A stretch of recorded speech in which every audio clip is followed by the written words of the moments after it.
later if you want to view it there for Joni, the year ahead. And this is what we're doing in case you don't know. On these ones, on the blind oracle in the year ahead, you don't ask a question. If you want to ask a question, here you go. You guys know the drill. If you have questions, Kim knows the drill. And so let her know how you've paid and she'll help me keep my brain on straight. So I've been a little bit short on sleep. I'm sure I'm feeling the astrology, but we're going to be just fine. And we'll do the year ahead for Joni. Interesting deck for you. Okay. And I always follow the nudge. And the nudge I'm getting for the deck for you is the Enchanted Woods deck. Very interesting. And I have 3 of these. I love this deck. Love, love, love it. So we're going to go with this for the center ones, and we're going to flip it down, and I'll probably be manhandling my phone. So here we go. Let's go on in for Joni for the year ahead. Joni. Year ahead for Joni.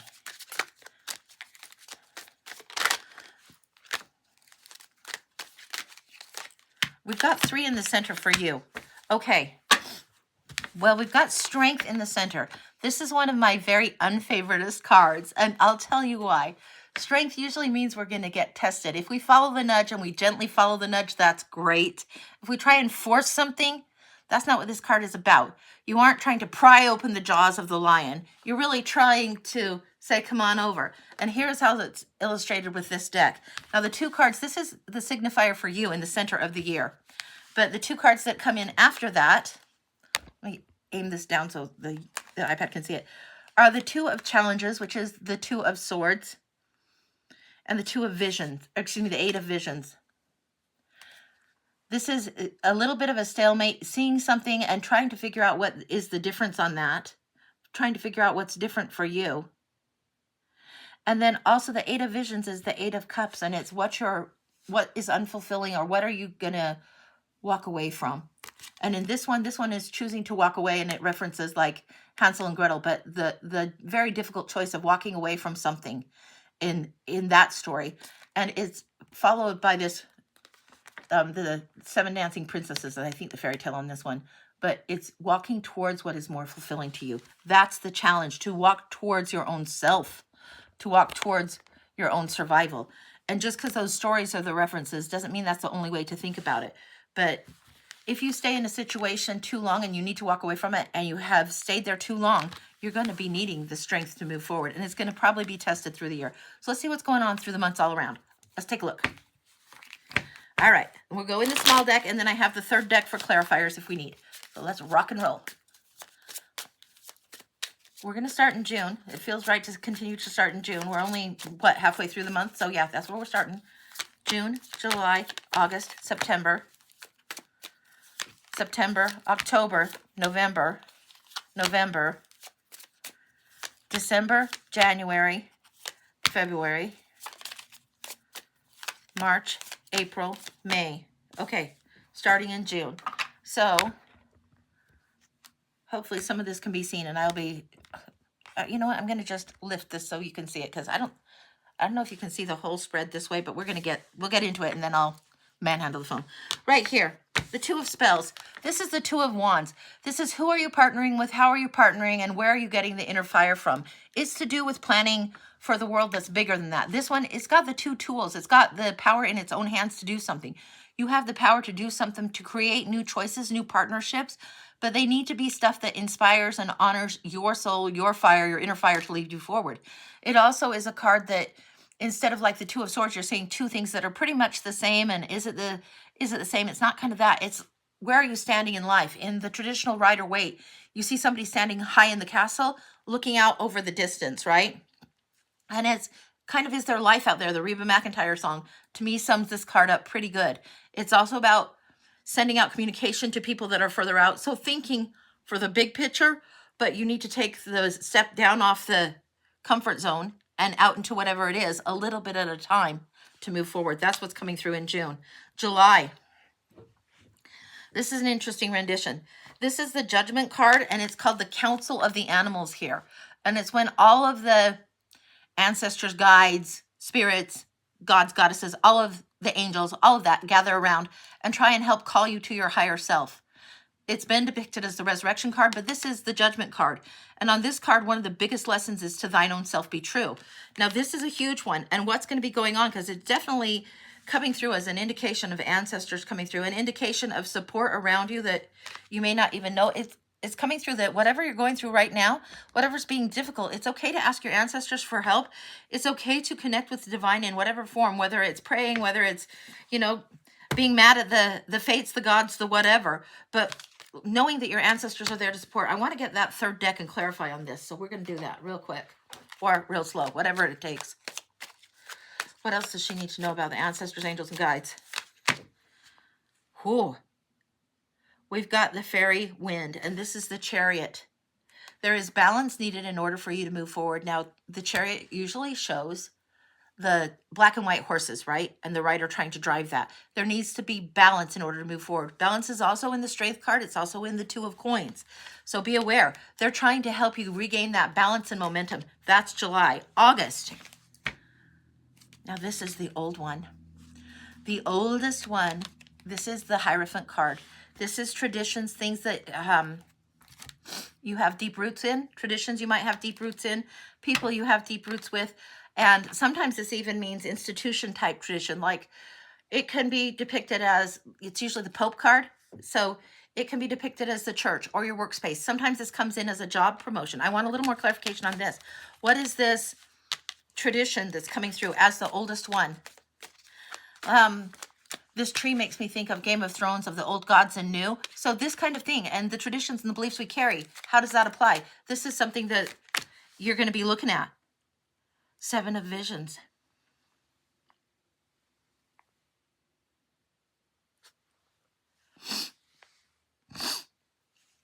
When we have the visions and the cups and the 7 of Cups, we sometimes have to quit procrastinating and really get straight up with what we're doing and straight up with what we want to choose for ourselves. And sometimes we procrastinate and think everything is idealistic, pie in the sky thinking. Other times it's just confusion and smoke and mirrors. So don't play yourself a fool or a sucker. Just be real straight up with yourself about what it is you need to go forward with. There's something here that needs to be cleared, and it looks like and feels like the idealistic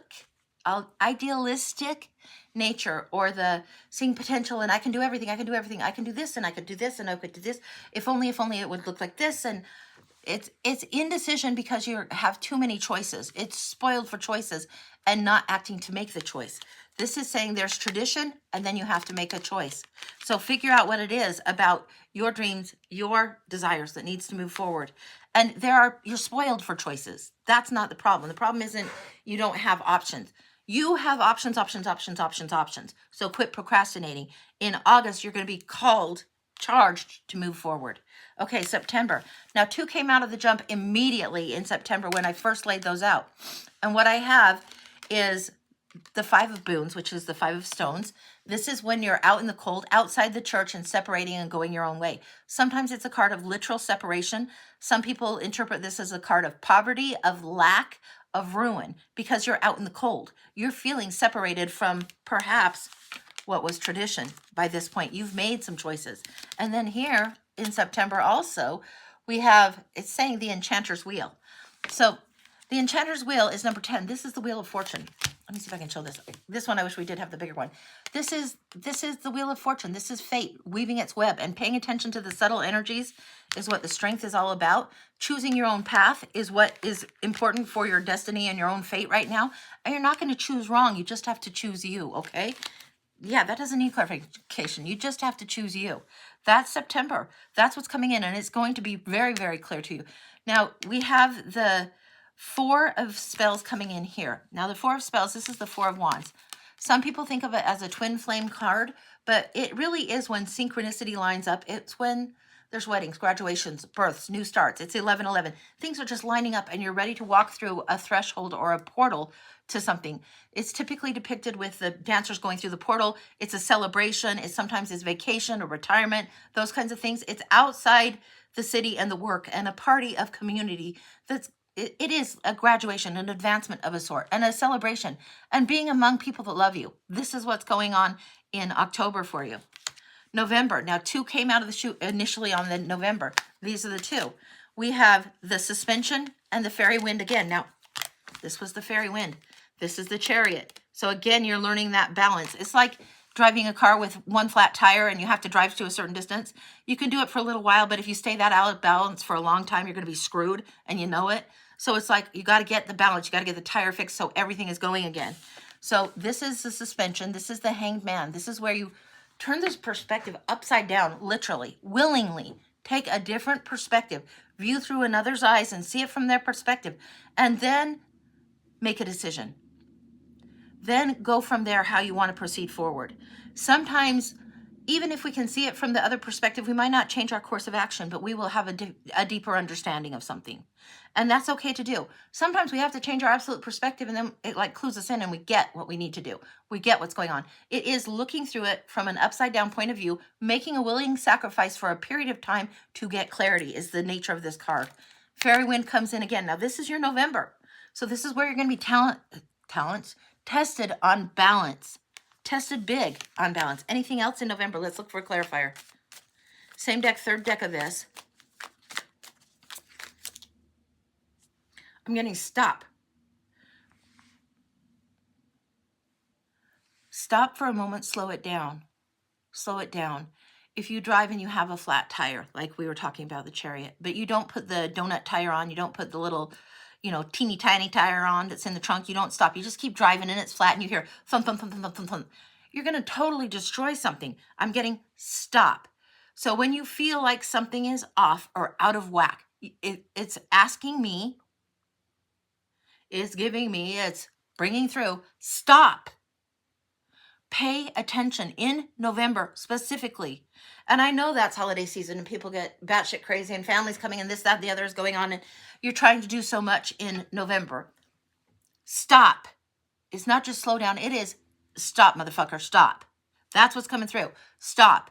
If this means you need to stop so you can actually detect that something is wrong with how you're moving forward, how you're driving your car, your chariot, whatever, stop. The chariot is in stopped motion, but it brings momentum forward when you're spiritually focused and when you're in tune with your spirit. Over the charioteer, typically you see a whole veil of stars, and this is to indicate inspiration. This is to indicate being in guidance and being in balance to bring healing forward. So if you study up on that in the traditional cards, it may be helpful. This is coming through as the fairy wind. If you are hearing something on the breeze or if you're getting the nudge, pay attention in November. Okay, December. This is one of my favorites too. Ace of Boons. This is the Ace of Coins, right? The reward, the talent, the gift, the big money. Boom, boom, boom, boom. Now, does this mean I'm guaranteeing you're going to win $15,000? No. No. This is guaranteeing reward. This is an opportunity. When you see the aces, it's like you need to act on what is offered. So there is a reward being offered in December that is rich. And this isn't just to do with money. Although it's coins and pentacles, it's also talents. This is a big reward. And it's also a reward of resources. I think what these cards are trying to say is that if you slow down right here, here, if you slow down here and actually stop and rebalance and recalibrate in November, then in December, your resources will be marshaled, will be gathered, will be fueled. You will have a bigger sense of resource. Fill your own cup first, so then you can pour and share with others. Take care of what you need to do for you first before you spread yourself too thin. This is coming through very loudly. And again, I'm getting stop. So that is hugely important in November for you. And it's going to be strength. So if you're trying to force something into like square peg round hole, look again. Pay attention. There's something you've missed. You need to look again. Okay. Moving forward, January. January, we're getting the 10 of Boons. Now, you've gone from the 1 to the 10 in 1 month from December. Maybe you like buy gifts for everyone and their damn dog and the neighbor gifts and the blah, blah, blah, and stranger on the street gifts. If you give yourself too thin, you're not going to have anything. But if you do it rightly and take care of your resources and treat them as your talent and treat them as important, then they're going to multiply, multiply, multiply. And look at the richness in this imagery. I mean, look at this. You can see all the people around the table. You can see the celebration going on. You can see huge, huge family joy going on there. That's huge. That's huge for you. 10 of Coins is about breakthrough, legacy, how you leave your mark. January, you're going to know how you want to use your reward, your talent, your gift, and how you want to leave your mark. You will have gotten some clarification between end of October, November to end of January, for sure. All right, February. What do we see in February? Okay. This is, we're going to get a clarifier for this, but this one, I want you to see the art on this. So this is absolutely beautiful. You see the person in the tree? This is the 9 of challenges. This is the 9 of swords. They're like up the tree and needing rest and worn out. Now, when we think of 9 of swords, typically we're seeing somebody waking in the bed and like, oh no, the rude awakening, right? The epiphany. This is sometimes like the Tower card, but on the smaller scale. A bolt out of the blue. Like, have you ever woke up in the middle of the night and like, aha, okay, you got it. You finally get the lesson. It's been painful, but you get it. Or something out of the blue in the Tower just totally blows up your life and it's like ruination. Brrr. Nobody wants the Tower, but I love the Tower. Because after that knowledge drops, it's beautiful. This is saying you're wearing yourself too thin. You need to get more rest so you can be open to an epiphany coming through. You don't need to chase yourself up the tree. You need to find yourself a safe place to rest, to get more sleep, less anxiety. Let's get a clarifier on that. This is the February. So let's take a look. February. Oh, well, that's lovely. So here we have the 6 of Cups coming in. 6 of Cups. Some of what might be vexing you and might need balance that also is quite lovely is if you were to look back in your past or look in what was going on as a kid. This is the card of nostalgia. This is where you look back in time and you remember friendship and sweetness. You don't need rose-colored glasses to still enjoy the sweetness. So remember what was sweet when you were a kid. Remember how that is and honor how you want to move forward with that. Don't get lost in nostalgia in the way of like pie in the sky thinking or over-idealizing the past, but realize the past for what it was and extract the sweetness from it that will serve you, okay? That's for February. March, big fish coming in. March is the keeper of visions. Now, this is a big fish, and in this deck, this is the King of Cups. Usually we see the fish in the Stinky Fish Tea in the Page of Cups, and it's like there, and it's like an unexpected surprise, and blah, blah. This is the king, and he is King Salmon, King Fish, right? This is the big fish that will swim upstream and do what he needs to do. He knows how to handle the ups and downs of emotion and really do it well and go to where he needs to go. There's strength in this fish. When salmon return home, they go upstream. They go back to where they need to go to, like it's instinctual.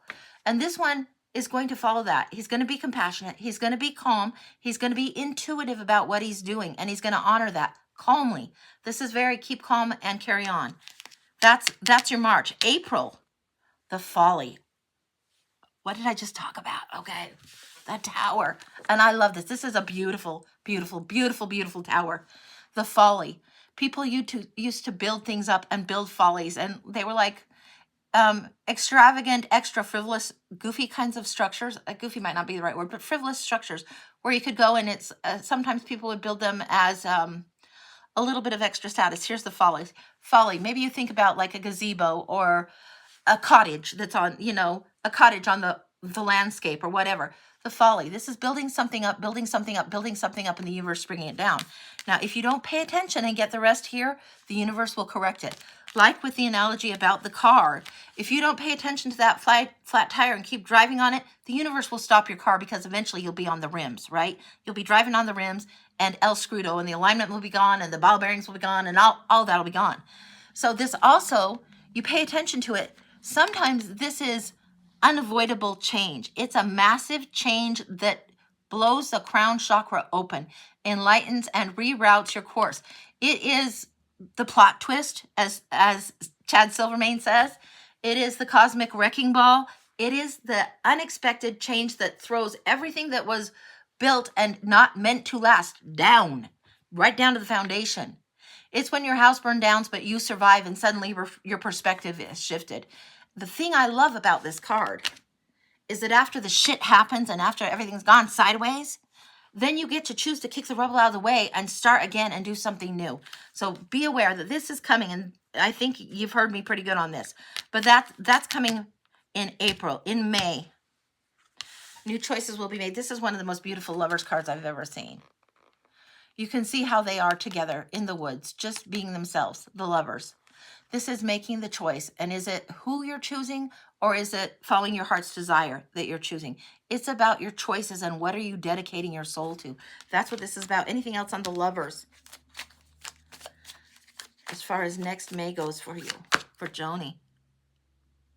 Yeah, okay. We've got the King of Coins coming in here, the Keeper of Boons, the one that's very supportive, that has their shit together, and very financially supportive. This is one, show me your plan and I'll back your play. This is somebody that's super, super loyal, super, super protective of you.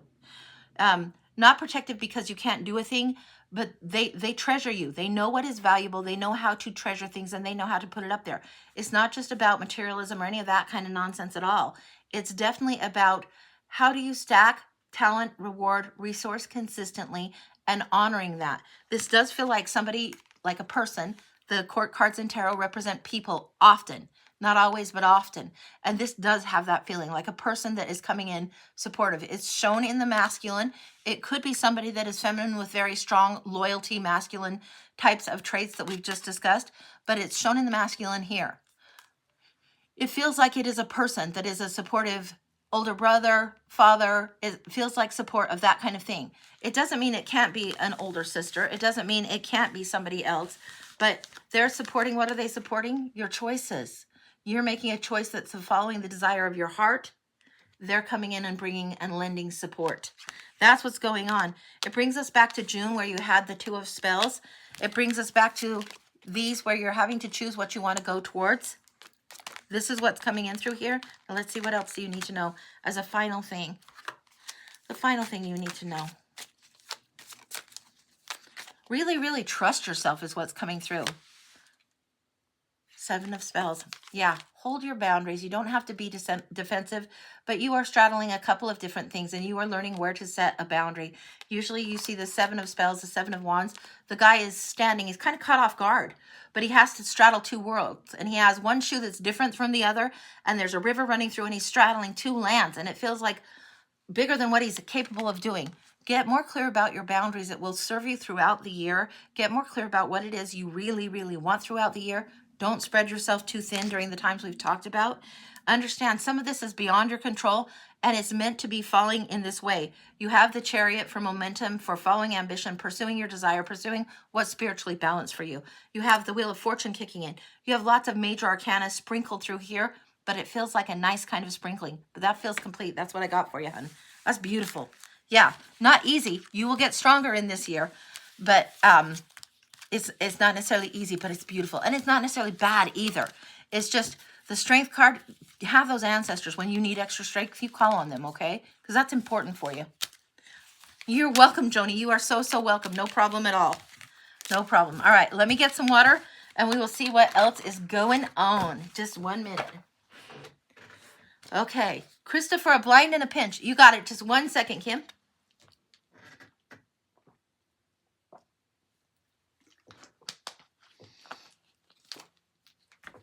Okay, Krista, I think your blind is down in the bottom of, like, over here. I have my Oracle cards, and I think it's in the bottom of here. That's where I'm interestingly pulled to right now. So let me take a look in there. I'm going to pull that out. Whoa, boy howdy. Whoa, Nelly. Oh, yeah, it's there. Oh, yeah, it's there. Wow, wow, wow, wow, wow. Okay. Wow, wow, wow, wow. Okay. Is there any other Oracle cards or decks that you need? Okay, all right, yeah. Okay. Sometimes it's like, and I peruse, and other times it's like, boom. Here, it's like the pull of the moon. It's pulling the tide almost into this set of cards. So we'll see what's going on. Okay, so first out is Sarah Marchetti's, I think it's the Divine Legacy Oracle or something like that. Then is, I think this is the Healing Waters. I think this is Healing Waters or Ancient Stones. I don't know which. We'll see when we get into it. It's a Rebecca Campbell deck. It's really beautiful. And then I believe this is the Sacred Earth. And I think it's just called the Sacred Earth Oracle. So that's what we've got. So that's what we're going into for Krista. What's going on?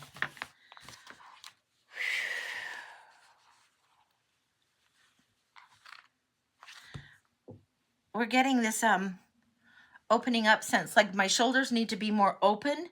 It feels like this crunched over and weight and tightness and stress. And it just needs to be opened. You know, you guys have probably heard me say tits up, shoulders back, you know, be proud of whatever. This is more opening. It's like taking off a heavy backpack and releasing a burden, setting the burden down and letting it go. That comes through very, very physically. Just before we even get into the cards, that's what's coming in. So, okay, let's see what the cards have to say now. Now, these particular Oracle deck don't have any keywords or anything on it, and it's a beautifully written deck. And you'll understand when we get in there, but we're going to go there. I'm going to flip it down. This is a beautiful deck. The only thing with this is they are big size. They're a big size sucker. So we'll give them a shuffle, and then we'll pull, and then we'll clarify with the other two. Sacred Earth might be pulling us pretty strongly as well. Let's see what's going on.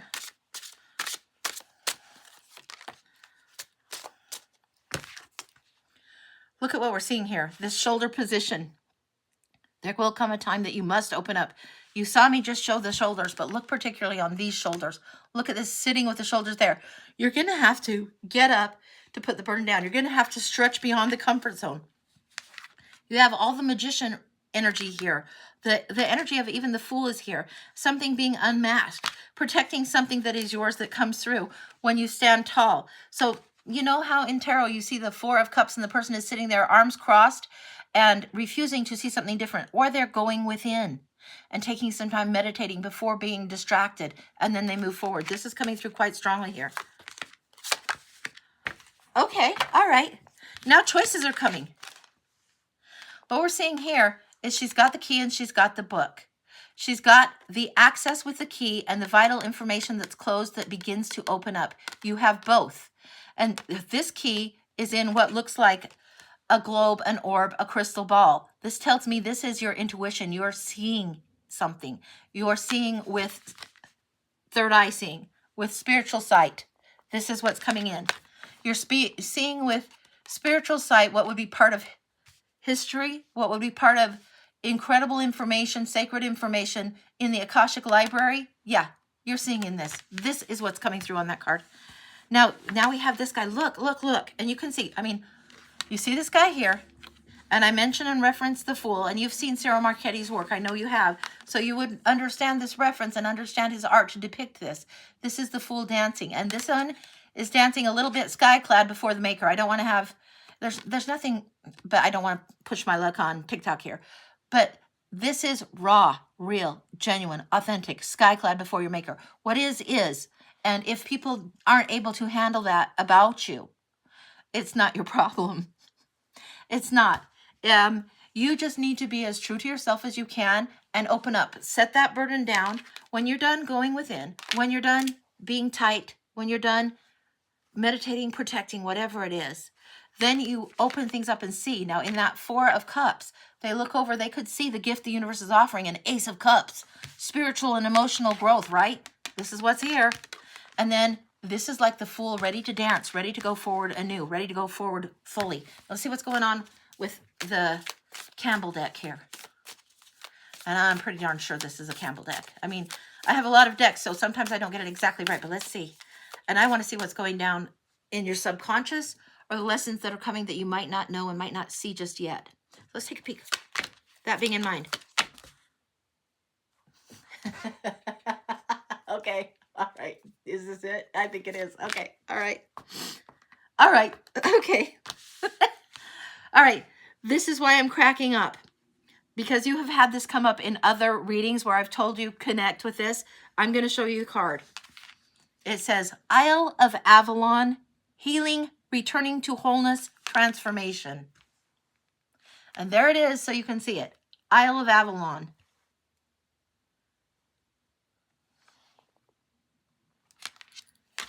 You are returning to some different roots. You cannot make this up.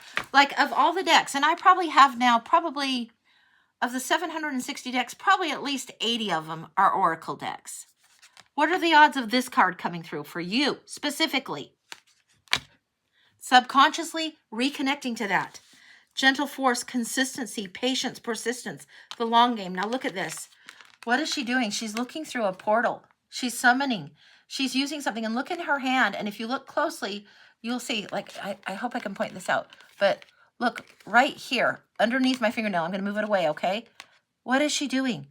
She's seeing She's seeing and using her third eye, seeing with her vision, and patiently learning how to do this more and more.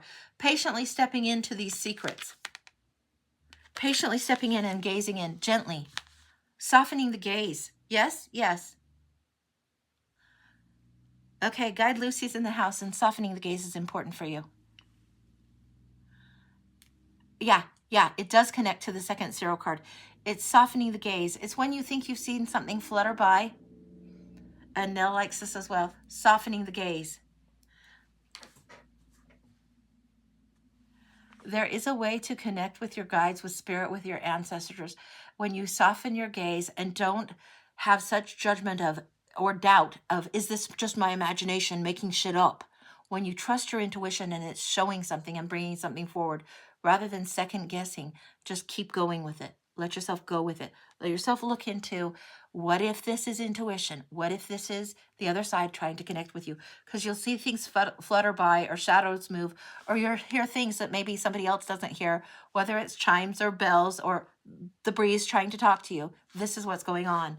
Yeah, flutters in the peripheral.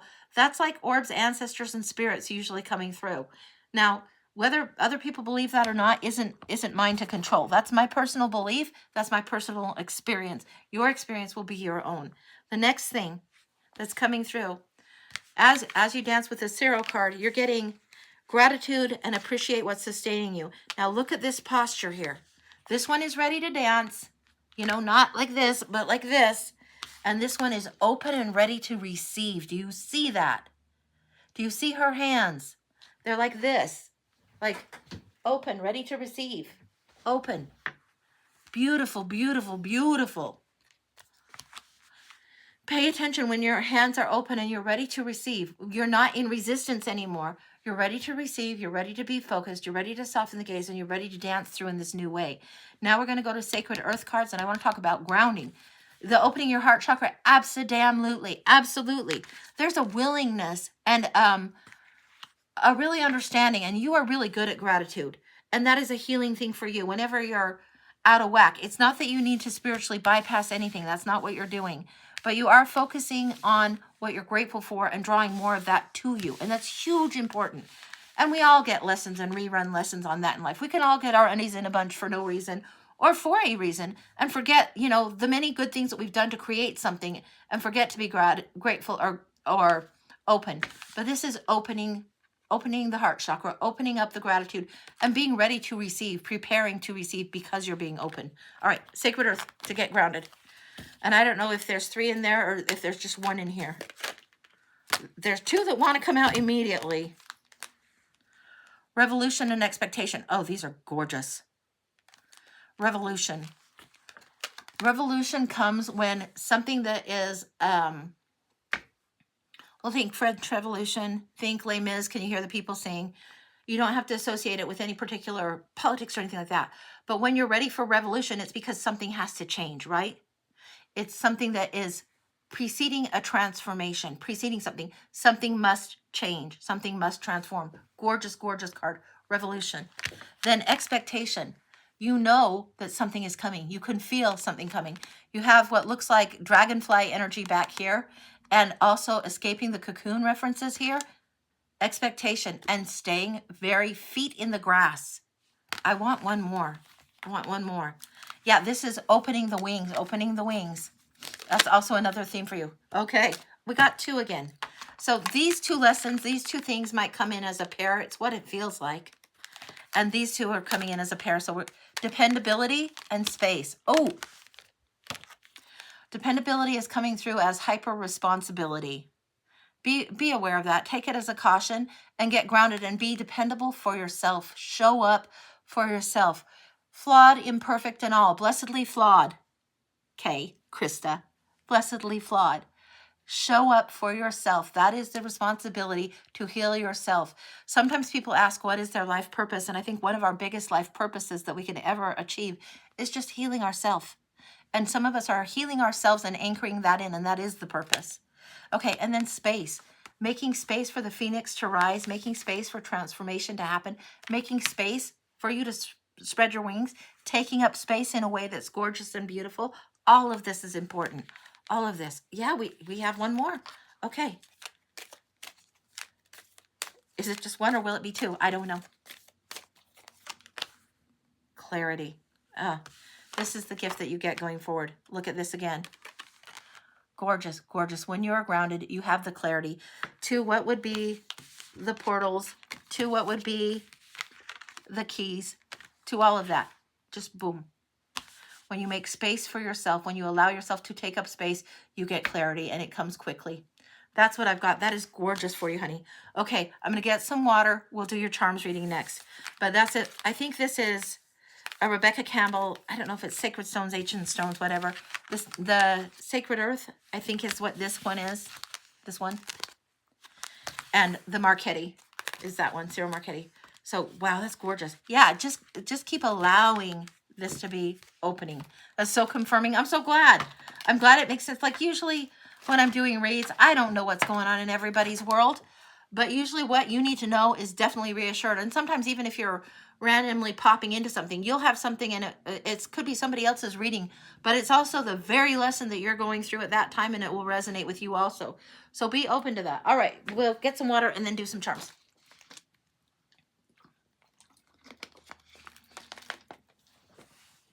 The pinch. The pinch. Okay, I'm getting, before we go into this, I'm getting the image of, I think they call it a chicane, but it's a hairpin type turn in a road, a tight turn in a road. I'm getting that, and I don't know why. So now you've got the information. Yeah, the chicane, the chicane.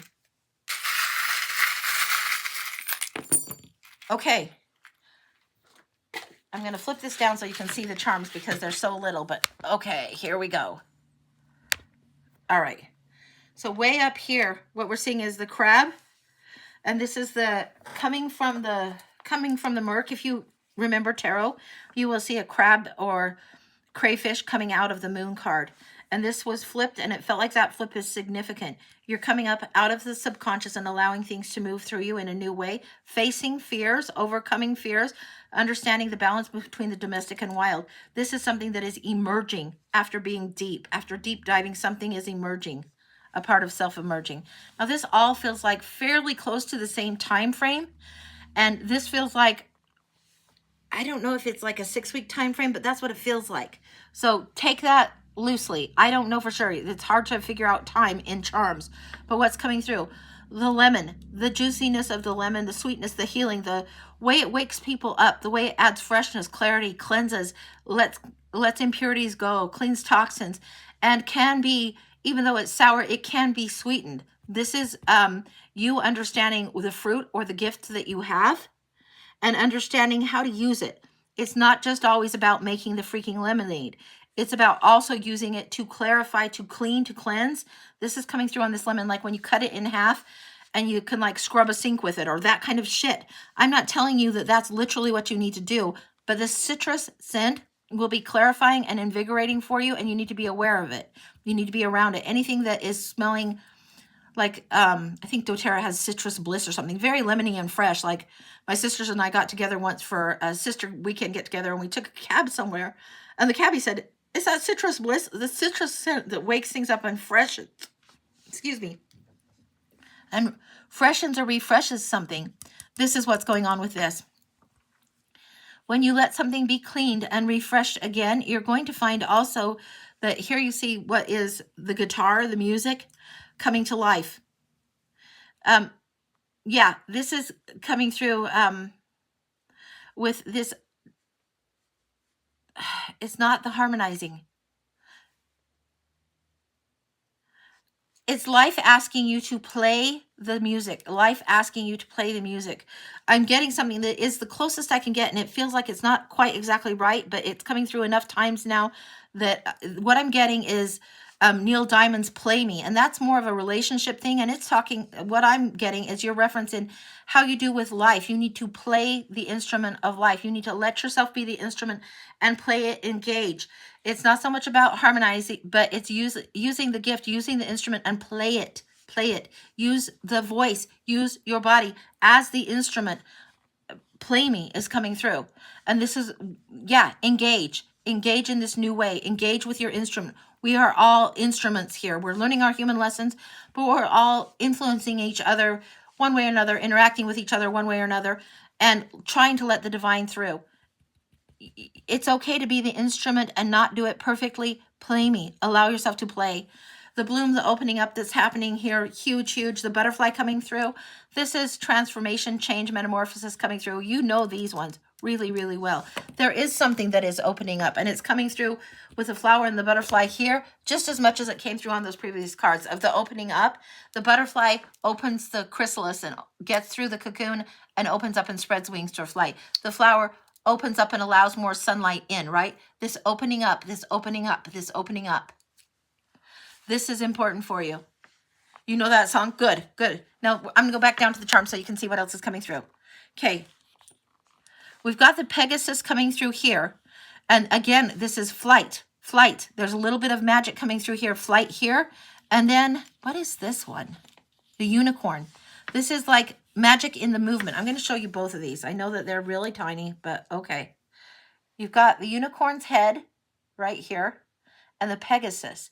There's a certain endowment of magic that when we choose to engage with, we realize we're not just a regular run-of-the-mill something. We're not as limited as we think. So the Pegasus and the unicorns is not just a horse of a different color. It's a different kind of horse entirely, a different kind of being entirely. It's not just limited. And again, if you think Wizard of Oz and you think horse of a different color and the horses were literally painted different colors and showed up in different colors, it's more than that. It's more than just that you're more than just a little different, honey. You're more than just a little different. There is a magic within you that must be allowed to be freed. There is a magic within you that must allow your spirit to anchor in its truth and to allow flight and freedom to exist, to be there. This is huge for you. That's what's coming through.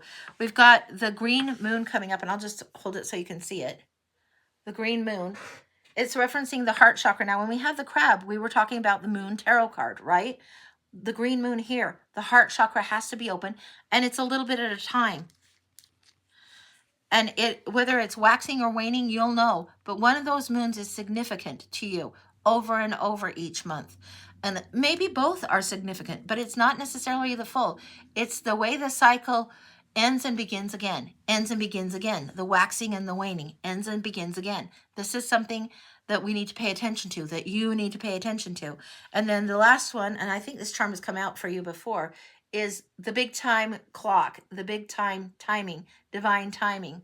You're always under the moon as much as you can. Yeah, I think it's very restorative. To me, going to the ocean, even though I'm landlocked, going to the ocean is immediately restorative to my soul. For you, going under the moon is probably equally big. It's just, you understand perspective. You understand the vastness of the universe. You understand the brevity of time that we have here and the significance of what we're actually doing in our daily realm, even if it seems like daily, mundane, little. You understand the significance and you understand the beauty and the greater scope of things. This is gorgeous, gorgeous energy for you. This is what's coming through. That's what I've got for you in the charms. I'm hoping that makes sense to you, but that's just beautiful, beautiful, beautiful. So whatever way you can open up, whatever way you can honor your magic, keep doing that. Keep doing that. All right, that's what I got. And this is like particularly, again, it does come through again for me to remind, it feels like a 6-week window where there needs to be a devotion to self. That's what I'm getting. So, all right, let me get some water and we will see what's going on next. Yeah, always under the moon as much as you can. This is not new news.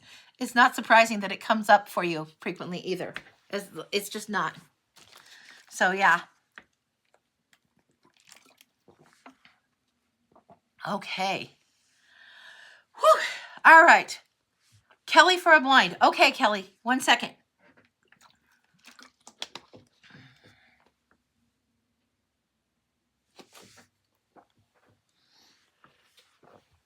I have some oracle cards on this deck that I need to get on this desk. And I'm not sure which, but I've got 2 trays of them here. So give me a second and we'll snoop through these and we'll see which of these cards are coming through. Why can't I get my hands off of those?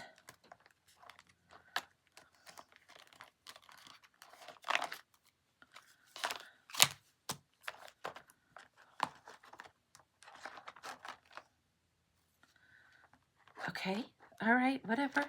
I'm going to go where the nudge takes me. So it's this deck, but I've got these jammed in here so tight that it's a little bit tricky, and I want to make sure I have all of them. Okay. Ooh. Okay. Okay. Yeah, we got it. Really? Okay. You've got quite a few decks coming through. So, okay.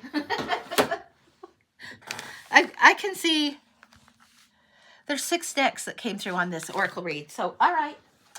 It is what it is. So, we're going to try and go in the order that they came. And I'll set them up. I'm going to set them in a line because I'm a little bit from this. But okay. All right. One of them you can see. This is what I said. Ooh, it's the Shadow Work Oracle. And then we went to this one. And then the Blood Moon Oracle. I think this is not the Lonely Woods or the Lost Woods or Lost Child, Lonely Child. I don't know what this is. But something along those lines. This one, I don't even know what this one is called. And then this one also is, it's called the Black Ointment Tarot. And it might be more about shadow or it's a little abrupt in that. So, okay. Let's see what we got here going through.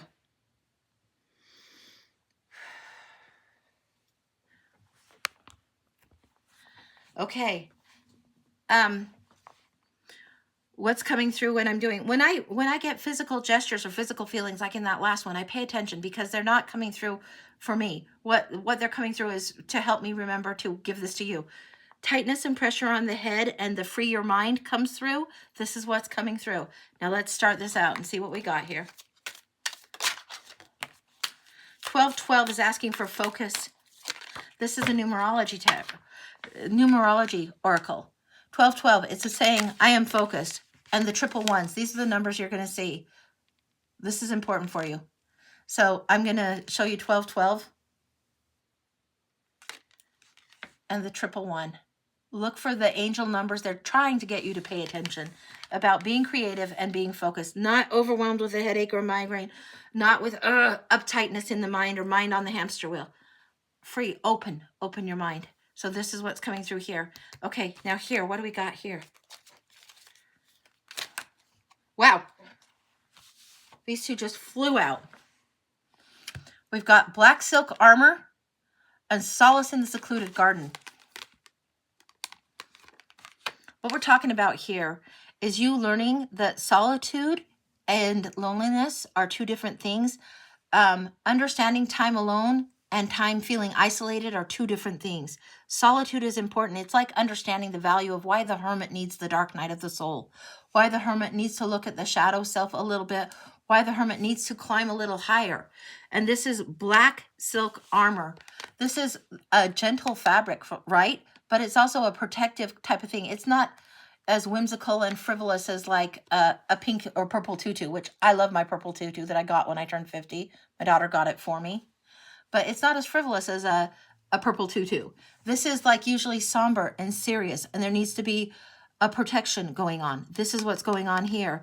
And then solace in the secluded garden. So in the space that you make sacred and your sanctuary and your own, the space that you have the gate up, that you protect, when you take this time to yourself, if you are willing to go deeper, if you are willing to look deeper, there is much lesson to be gained there.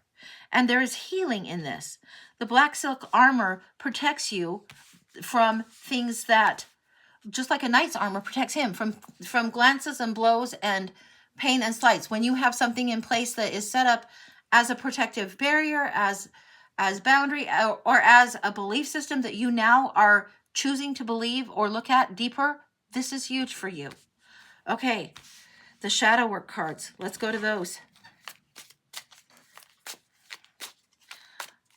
I'm getting more than 2 coming through. So this is really, when you get shadow work, it's not saying you have to change. It's saying you've grown, you've outgrown. You're going to look and glance back at something from the past that you're ready to release.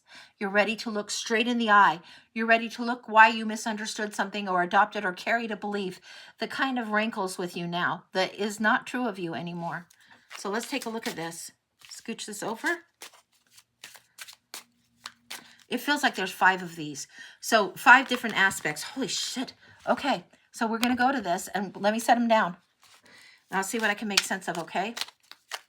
And the words that come through are going to mean something, but the images are going to be more important. And I'm getting that this is important for me to tell you. So I will show you them one at a time. But no, if the words make sense to you, great. I'm gonna go through this way. This is how we're reading.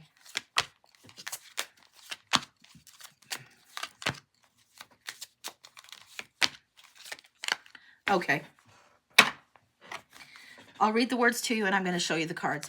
It's got confronting fears, stubborn, mental contest, relentless craving, and shedding illusions. Now, letting those things go, the whale of the thing, the big whale of the situation, the whale of intuition and knowing something is big, navigating the ocean, the emotional turbulence. We saw it in the Kingfish card on the previous reading a while back. The King of Cups energy. This is a big energy to master. And this is you being able to ride this like the big kahuna, to navigate this. Your stubbornness gets in your way. Your obstinance and trying to solve, fix, something doesn't make sense. It is a head game that creates and induces anxiety, wastes your time, drains your energy, draws your energy, and also serves as distraction and avoidance. You don't have to do that, but you can choose to do that. You can choose to be aware when you're doing it. Mental conflict is coming through this one. This is what came through next to stubborn to me. This comes through as that stay focused, stay focused. When you know your truth and you are aiming a certain direction, when you're sharp of mind and clear of mind, you are focused. You're not mistaken. You're not in error. You're not completely wrong to have what is important to you as priority. Relentless craving. This is addicted to a prison disguised as freedom. If you go into this isolation mode instead of enjoying your solitude, if this being alone with yourself is so highly uncomfortable that you feel trapped, stuck, forgotten, and abandoned, that is a shadow lesson that is huge and epic. And a lot of us have been through a version of that kind of a lesson. This relentless craving for, sometimes it's for external validation, for somebody else, for something else, for some miracle thing to land on our doorstep. This waiting doesn't honor it. The focus and going towards and directing towards the relentless craving is what frees you from the prison. It's what frees your spirit. The shedding illusion. This is what you're doing, baby. This is the focus, the clarity. This is where you're checking what's going on in a way that's conflicting thoughts in your head, conflicting beliefs, conflict in your identity, way of being, way of doing that's coming through. And you've simply outgrown something. You've simply outgrown it and you're moving forward. This is shedding illusion. When we talk about shedding illusion, you've heard me mention butterflies and shedding the cocoon and all of this. This is letting go. And this is saying shedding illusion. The first step of awareness is awareness. The second is acceptance, reality, honesty, and self-love. That's the words on this card. So I'm holding this. And this is saying hold the space for yourself to get clear in order to move forward. This is part of your shadow work right now. Okay, now we're going to go to the wisdom cards, and this is Colette Baron Reads. Let's see what the wisdom is. Now that you know kind of what you're up against, so to speak. Let's see what else is going on here. 3 of these. Okay. There's a calming down, a coming to the edge. This is like no man is an island, but you're coming to the edge of doing a battle with yourself. This is huge. And then a mending time. Amending. This is a bringing together, a healing, and allowing the healing to be there. And perhaps allowing friendship in, allowing a different space of growth, allowing you to be self and meet others in a different kind of way. This feels very 6 of Cups to me. Very friendship. Delighting in something. Really, really delighting. And celebrating something. I mean, look, these girls are putting up a banner of a sort. You can see the pendant and the banner. This is what they're putting up. And then breathing. Getting centered enough that you are allowed to breathe again instead of shrink yourself or be uptight or crunched or cringy and instead of mourning and wallowing, which you won't do. You're going to use your armor, but you're going to use it well.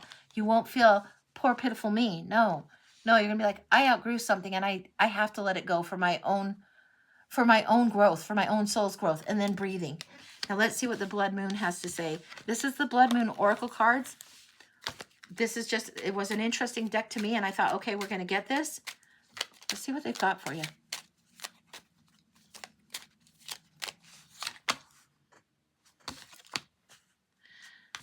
Silent familiar, making quiet progress.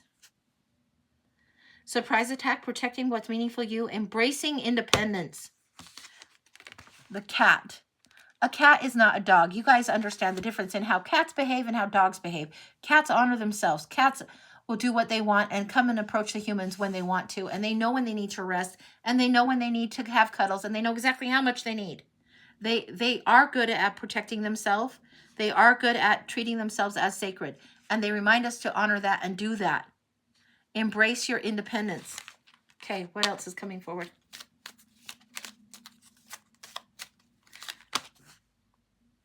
The eternal hunger. Now, interesting. Okay, this is a reminder. It says eternal hunger, and it says balancing desires with consequences, seductive power, unfulfilled wish, and using your many charms. But eternal hunger, and we got, what was this? Relentless craving. And what this is getting me is you need to understand yourself and honor yourself first, and don't expect it to be external of you. Every time we put that external of us, we give somebody else our power. So if you are hungry for something, more love to be showered on you, more time for yourself, more of your own boundaries to be honored, more of your own sacred space, whatever you are hungry for, you need to fill your own cup. And this is coming through. And this craving for something different is simply because you've outgrown an old mode of doing. All right. Really interesting. All right. One more. This is wants to come. Of course it does. Seek the light and look at this butterfly. And we had shedding illusions, right? We had this, the shedding illusions. We talk butterfly, following inner guidance, mindful of dangers, risk of being burned, flying blind, and persistent journey. Persist on the journey of your discovery of what it is that you need to have for you. You be the butterfly in flight. You allow yourself to grow. You cannot stay caterpillar. Butterfly doesn't go hang out with caterpillars. Butterfly knows that the others, when they become caterpillars, become butterflies, they'll catch up with them, or they're okay to be in different spaces, in different places. This is going on. And then let's do the red ointment, or excuse me, not the red ointment. This is the blood moon. This is the black ointment deck. Now this one again is doing with the shadow work sometimes. And it's trippy. It doesn't have words either. It just has weird pictures. So let's see what's going on. Jessica, good luck on that. Good luck, good luck. Thanks for popping in, and good luck, good luck. That's exciting. All right. Okay, all right, this one wants to come forward. This one has the words, but it doesn't have the meaning, so. Okay. All right. You've got the bride, the backstabber, and the blasé. So the blasé is apathy, feeling like no need about anything, and maybe pointing outward rather than looking inward, saying, I really don't care, when actually you caring would make a difference. You caring about what you needed.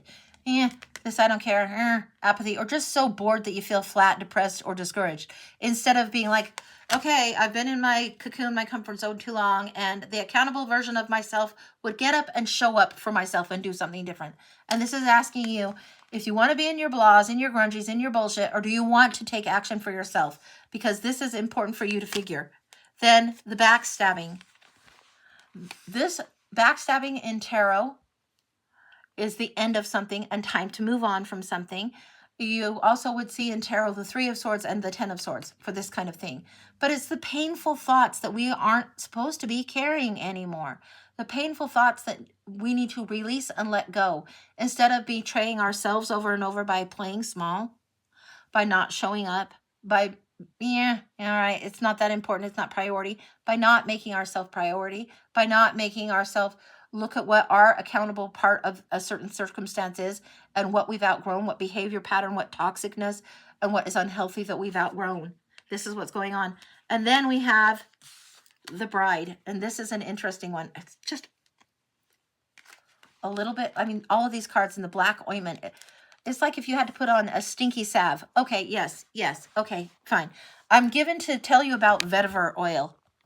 So vetiver smells like dirt. It smells like literally if you picked up a handful of dirt and smelled it, ew. It smells like soil, earth, dirt.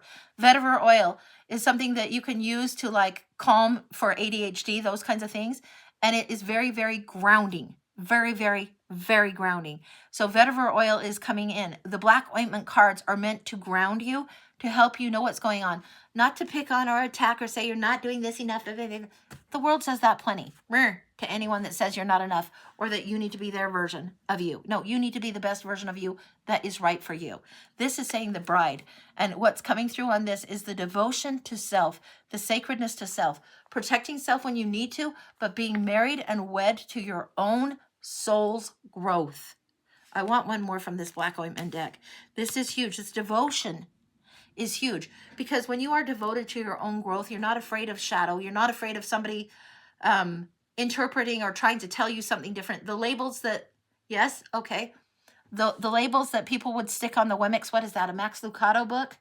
Like Max Lucado, I think, is some kind of preacher of some sort that wrote a children's book, and it's about the Wemmicks, and people would go around judging others, and putting stickers and stars, and if somebody was good enough, they'd get a star, and if otherwise, they'd get a dot, and all these labels, and the way people would label each other, and they would go around putting all these judgments on. And the lesson for the Wemmicks, the people that were the puppet people that were the Wemmicks, was to not have those labels. And once those labels knew that they were loved and just fine as they were and cherished as they were, all the stickers and labels that others had put on them would fall off.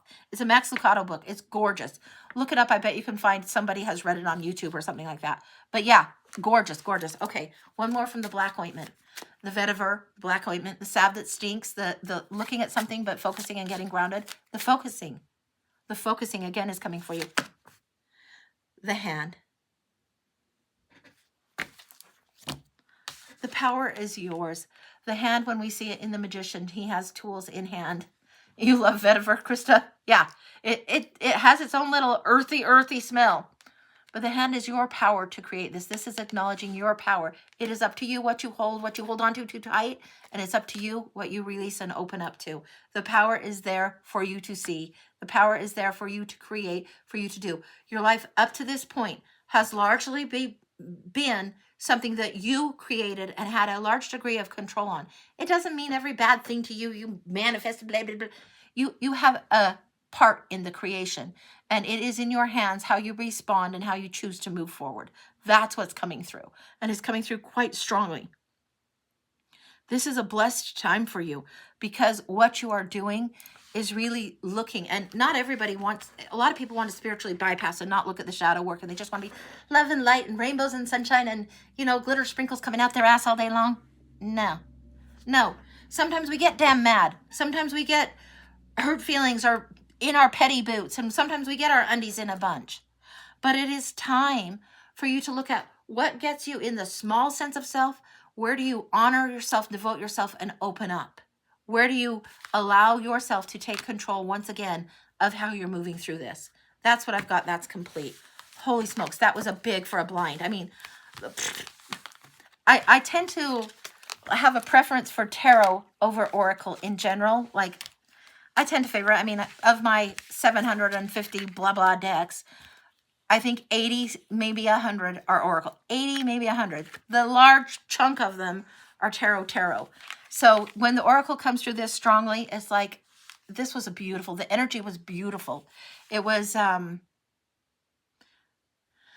such a space of you honoring you and really doing it from an accountable perspective. And that is beautiful. That's what you need to focus on what's creative in you to create the focus you need to move forward. It's absolutely a stunner of a read. Just gorgeous.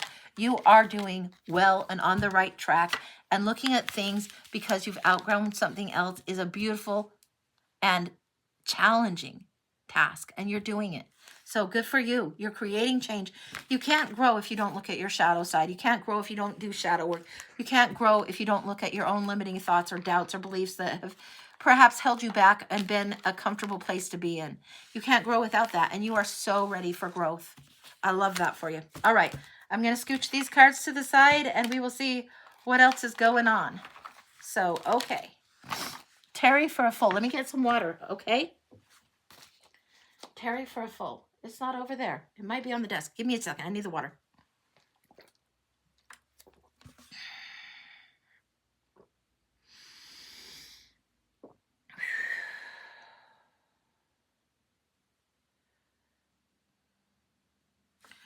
Okay.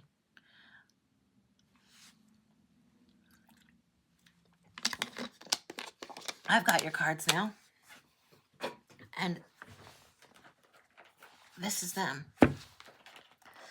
And I don't know if this is the Wild Forest or what this is, but I liked it so much I got 3. And it reminds me very much of the Light Sears deck, and it's oh, I can't remember the maker. You guys can look it up, but these are the cards for you, for Terry. So we've got 3 decks. We're going to go in. We're going to take a look for the year ahead. Or no, I'm sorry, for the full, right?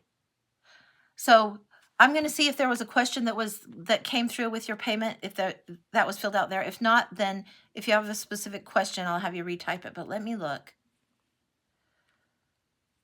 I'm not seeing that here. Terry, would you retype, or would you type in the chat if you have a specific question or if you just want it for a general full?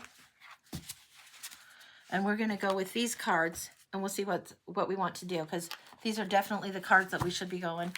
But if you have a specific question, great. If you just want to go into it for a full and see what's going on, that's great too. Happy to do whatever for the full. General full over the next few months. Okay, Terry, I got that. I got it. We're going to do the book. So the book is one of my favorite spreads. It shows a chapter's end on one page and then a chapter's beginning on the other. And then there's cards through the middle where there's carryover lessons and sometimes highlights or lowlights. So we're going to see what's going on with that. So I'm adjusting this. So hopefully the spread, when I'm recording this and you can look at YouTube, you'll be able to see it pretty well. I'm going to flip this down. I'm not going to be looking at my screen anymore because this spread is massive. So we're going to go into that. Okay, into the book for Terry. The next few months. Wow, that's nice. That's really nice. It's coming together. It's coming together. That's nice. Okay.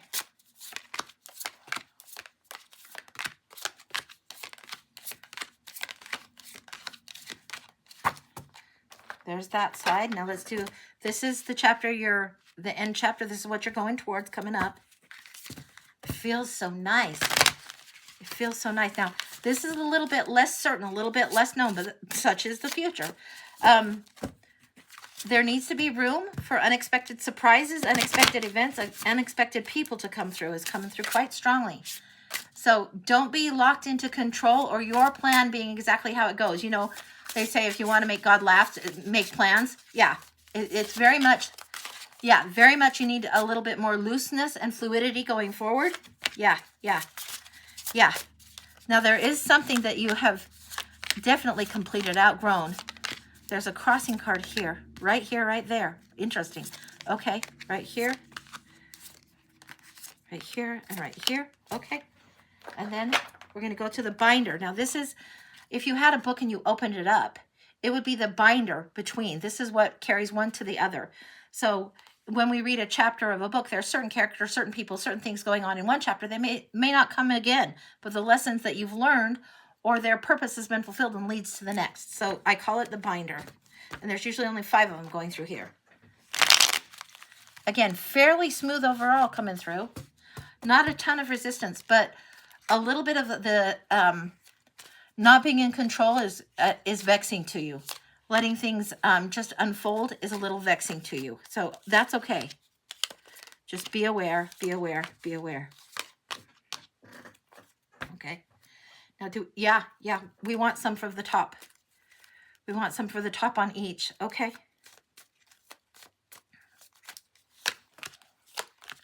Wow. Okay. I have to scoot something a little out of the way. Wow. Okay. All right. I'm going to try and show this to you the best I can. So I'm about to shake my camera a little bit. But look for the repeats when they're in here because they're significant. So in this, you can see the Lover's card right here. Hopefully, let's scoot it down like that. I think that's a little better. You can see the Lover's card here and here as a repeat. Over here, you're seeing this World card here, and you're also seeing it actually here show up as repeats. That's amazing. The Fool is repeating here, and in the binder, That's quite something. And there may be more as we go in. I don't always see all the repeats immediately, but those were pretty obvious. And they are all major arcana. The Lovers, the Choices, the Fool, the New Starts, the World, the completion of something. Huge, huge, huge, huge, huge. Okay. All right. Okay. We're going to see what we can do with this. So, all right. The last chapter here. We're going to look at that. What we've got here. The Queen of Wands coming through. The Queen of Wands is usually seen sitting down. She is the most territorial of the queens. She is dynamic. She's inspirational.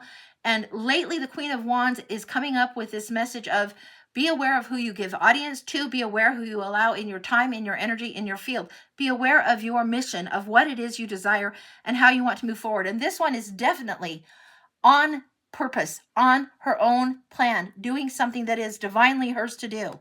Now, the Sun is on it, the Lovers, and the Seven of Cups. This is saying what you're finishing up.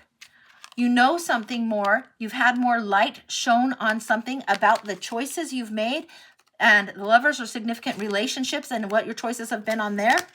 And the Seven of Cups, a little bit of illusion, confusion, and over idealistic thinking, and a new choice needs to be made. The Seven of Cups is when you're spoiled for choices. You have too many and you almost stay stuck in indecision rather than making the choice. But you have so many choices presenting. You have more options that have presented, and now you need to make some decisions. Knight of Swords is coming, Five of Swords is coming through as a repeat. This is adding insult to injury. This is somebody that's a bully on the battlefield, somebody that is really, really into being right and proving their point and proving their point and proving their point. And they show up to the battle, and then sometimes people will engage in the battle, and other times you can just walk away from that battlefield. This is what this is about. This is an undercurrent going through, and it's right next to the Lovers up top, reminding you your choices. Do you want to engage in this argument? Have you proved the point again and again? I mean, the only time you have lather, rinse, repeat is on a shampoo bottle, and you don't need to do it 25 times. Twice is usually enough. So whatever this lesson is, you've got the experience enough. If you want to see the good guy in that picture as the guy with the 3 swords, he's fought the battle and come out the victor. He doesn't need to prove a point. Just showing up proves the point. Just being who he is proves the point. Different ways you can look at that lens, okay? This is what's going on in the undercurrents. Over here, the Empress. Now, this is a card of abundance, as is the Sun. Abundance, abundance, fertility, growth, abundance. Whatever it is that you're creating is huge abundance. Where else do we see abundance coming through? It comes through with independence here. There is a need for you to stand strong in your independence and honor your choices without having to be in the right fight. There's a need for you to keep calm in order that you might move forward. This is something that you've just recently been reminded of and need to pay attention. Something is over and done. Old ways, old habits. If it was coming up as the devil, it would be super toxic. But this is just old painful things that you've outgrown and you need to move on from. You need, in this regard, when we see this on the battlefield card, this repeat, it's saying you need to move on. And then the King of Swords. Be strategic. Take 3 months. Be strategic. Take your time. Make a good plan. This is really thinking about things from a cool, non-emotional place. This is sometimes perceived as detached, the King of Cups, because he keeps calm and carries on. He's a little aloof. He's on the ocean and the waves are up, down, but he's not on the land with his queen. The King of Swords is seen sometimes as brutal or cold or calculating, when really he's just logic, logic, logic. Balancing these two out is important for you going forward. Okay, we're going to move across. We're moving across. The binder here, what are the cards that are carrying forward? The Fool is carrying right over to here. We saw it, boom, boom, boom. But here we're seeing the 8 of Cups, walking away from something. The 2 of Wands, the partnering that you need to do for your own broader, bigger picture. And the looking at things from where it is that you are situated now and looking to the bigger picture and how do you get those to match up. You do it one step at a time. You do it from getting out of your comfort zone one step at a time. You do it from honoring what makes your home blissful to you, what brings you super, super happy. This is happy on the home front, huge, huge, huge. What relationship or how, when you are in relationship with yourself in the correct way, perfect partners, friendships, kindred spirits, perfect business partners, and soulmates, all represented here. It's when people bring things to the table equally. Typically, this is depicted where one person is coming with a cup, another person is coming with the cups. It's the 2 of Cups. Sometimes it's a wedding. It's a uniting and an equal offering. It's not a lopsided, out of balance, somebody doing 90% of the work and the other person like not getting any of the investment back. It's not just going and rolling with something and not standing for your own boundary or your own self or whatever. It's knowing what actually brings you inner happiness and harmony that's huge for you. And this is what carries you forward. And thematically would be through the whole book if we had page after page after page. We have the end chapter here. We have the new chapter you're going into here. Okay. And I think you can see it pretty well. I hope so. I think so. Okay. So what's in the center here? Now this one I laid out and I was like, whoa, nobody loves this card. Betrayal. Some people say third party betrayal. That's a lazy reading of it. Yes, it means that, but often our betrayals are what we do for ourselves when we don't want to face an uncomfortable truth. And over here, there was plenty of knowledge and truth in this Ten of Swords that you need to face and see. And this is what's going on. There's an uncomfortable truth, an uncomfortable bit of knowledge that you're going to have to really see. Now, as I was laying the cards, it's not typical that I get a crossing card here, but I did. And that crossing card was the Hermit. This is the crossing card. This is where you need to be on your own. So it could be that there's a time for separation. It could be that a relationship, maybe not a romantic relationship, but sometimes, but a relationship might be crumbling or needing space apart because there is an uncomfortable truth that is a little bit of a heartbreak. And it might not be a one-sided heartbreak, but it might be you both need to have different things. The Hermit is saying you're going to need to do some things on your own. The Nine of Pentacles over here is a card of independence, sitting pretty, knowing your strength, knowing your value, having abundance, and independent is what's coming through here. She is pleased to be in her own garden. The Hermit knows that he needs to be centered and balanced and go within. The Hermit knows this. So what we've got on the highlights here, we've got the Page of Wands, going forward, exploring, having new things, new desires, goals, targets, ambitions, all of that going on, new messages going forward. The King of Pentacles, the loyal support that you need to bring in for self is coming through huge here. And then this World, this is also happening. So this seems like the beginning of an end phase. The beginning with the Fool of the end phase. So you end it and then you go to a new beginning, the Fool over here. This is huge. So what's happening is if you allow yourself to release the heartache, allow for yourself to have more independence, you allow yourself to have closure. Doesn't mean somebody else has to give it to you. That's not how closure works. Closure is when you decide you're ready to move, to grow, to let go, to release the pain, to release. Then you can release the pain and recognize the lesson here. That's what goes on with this. Now we go forward from the World to the Ace of Pentacles. This new gift, the new talent, the new money, the new reward, the huge, huge blessing and resource that comes through. And this feels, okay, I've got to look you in the eye to say this one. This feels like an energy infusion. This feels like somehow when you get rid of all of this mental frappery, the rumination, the conflict, that when you finally let that down and say, fuck that, I'm done. And not just I'm done and I'm saying that, but you're actually engaging in your own world. You're actually being independent and more loyal to yourself and recognizing the abundance around you, that this energy is infused. It's like you get big resource back. You get big energy infusion coming back to you. It's huge, and I don't know what this is all about for you, but that's what you're walking into. Okay, back down to the cards. Back down to the cards we go. All right. Big energy infusion coming in through this way. And then the Fool, the leap of faith that is required. It's not saying you have to be a fool. It's saying you have to trust that when you take the leap of faith, the universe will catch you. Trust this. It's okay to start something new, adventurous, fun, exciting, new knowledge, new learning, new lessons, new people, new friends, everything, new adventure coming through big, big, big for you. Big, big. If you are allowing yourself the independence, if you're allowing the dark night of the soul to teach you, if you're allowing yourself to move through. Now, when the World comes through, you have death and you have the World, and they're both completions, right? The death is an inevitable end. The World is the end of a cycle. It's like graduating high school and then moving to college. You're leveling up. You've completed a certain thing. You've achieved something. And this is also, it's not shown on this card quite the same, but the gods and the angels and ancestors are shown around this. And usually she's dancing through on the World, on the traditional Rider-Waite. So there's spirit that is protecting you as you dance through this portal. This one is almost showing that you need a little bit of rest while you do this. Now coming through here, the Four of Pentacles. Sometimes this is seen as the miser card, the greedy card. This is somebody that doesn't know all the blessings they have and they hold on too tight. And sometimes I'll tell people, hey, this feels like you need to open up and be a little bit vulnerable. I think in your particular case, it's just recognizing what you have. You don't have to hold too tight, but you don't have to be walked across either. This is understanding what this is, understanding the bounty of the blessing that you have and where to put it. If you have these big ass sunflowers in your hand, likely you would put them in a vase with water and enjoy the hell out of them. And there is plenty of seeds for new growth in the heart of a sunflower. There is plenty that can be, even if you eat the sunflower seeds, it's meat, it's protein, it's growth. It's nourishment from beauty, nourishment from following the sun, right? Right. Okay. I think enough said on that. And then the Wheel of Fortune. If you take the leap of faith here, the Wheel of Fortune comes in next and does the Nine of Swords. The Wheel of Fortune, trusting fate and trusting that this, there's divine timing on this, gives you anxiety. Trusting that you have this, trust the universe to catch you. You are going to slow yourself down by anxiety and worry. Honor what you need in rest and honor what comes through in the Akashic field or in the subliminal. If you're astral traveling in your dream space, honor this. You're traveling differently now.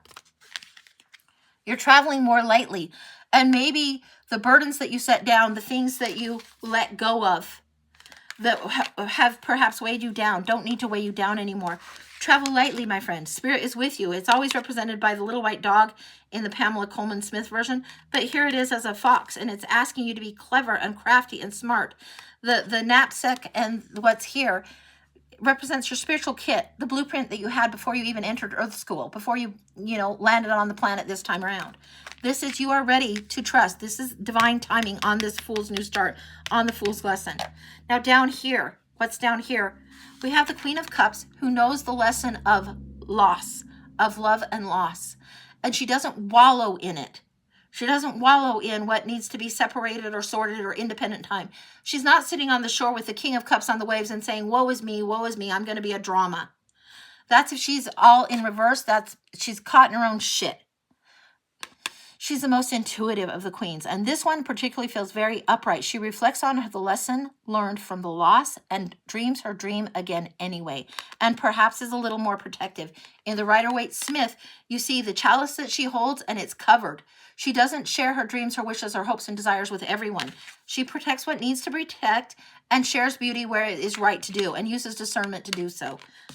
This is coming in. The High Priestess is coming in big. This is you looking at the inside of your soul, the good, the bad, the ugly, the questions that are hard to ask, not just the simple spiritual bypass question, but the questions that are more difficult. How did I play a role in this? What did I gain out of carrying an old belief or playing small or believing or doubting something? What did I get out of this? And what's the next question? Because it will lead you to another question, to another question, to another question. Okay. We're getting another deck. 1 second. We are getting guided to... I put a deck together that had questions, and you'll see. This is the deck. I don't even know what to call this deck. It's blank tarot cards, and I went through and did a study of 4 of my favorite tarot guidebooks, and then what is the deeper question that's behind some of this. And some of these cards have only 1 question, some of them have 2 or 3. And this is talking about questions, so I'm going to bring out some of these questions that tarot brings us to if we want to soul search. Okay. All right, we're getting that, and we're getting this. Give me a second. So these are the questions that are coming through. So in the next month or whatever, you're going to be doing deep exploration of your own High Priestess soul. This says, what magic can I conjure today, and what do I want to manifest? What do I want to manifest is the question on there that is important. What do I want to manifest? What are you willing to take the Fool's Leap for? What are you going to do on this? And then the other one is, what do I share easily? Am I generous with myself? And that comes in, and that comes in right here. We're going to keep going with these. I can't let go. Okay, this is going to here. What am I receptive to growing and nurturing? And this is coming through right here. And it's bringing forward the Queen of Wands and the Sun. Now, if you see this, it's also referencing, I know how I wrote this. This 3, this is where I wrote major arcana numbers. And the 3 over here, it's also referencing the Empress. So all of these are coming through. And the question you should be asking is, what am I receptive to growing, creating, and nurturing? This is what you're learning from by asking this question in the now or in the recent past. This is what you're going towards. Yep, we're not done. Going towards in the near future. Is there a question on the binder? Yeah. Is there a question on the Fool in the binder? Question on the Eight of Cups, Two of Wands, all of this energy in the binder that it's about happy. What is the question that's coming up? And mind you, other cards that you might get on this. This comes up with the Six of Coins marking on it, and this comes up as the Magician. This is the one. That's the Magician in Major Arcana. This is the Six of Coins. What do you want to share? What do you want to give? Are you giving enough to yourself? That kind of thing. It's not a card of greed. It's where can you be open? What can you protect? You have enough. Now let's see what else is going on. Eight of Coins. This is a card of mastery and work. What comes from practice and consistency for me? What am I dedicated to? You have the Eight of Cups here coming through. The Eight of Cups is what are you going to leave behind? This comes through as the Eight of Coins. It's a card of mastery and internship. It's when the med student has all the study and now they're going to do their time at the hospital, actually in service to what their craft is. Learning it over and over that these gifts become second nature and they are your talent. Trust the universe on this. This is huge. You need to trust that you have the skill. Allow what comes easily to you to flow through you. Allow that to be. Anything else going forward?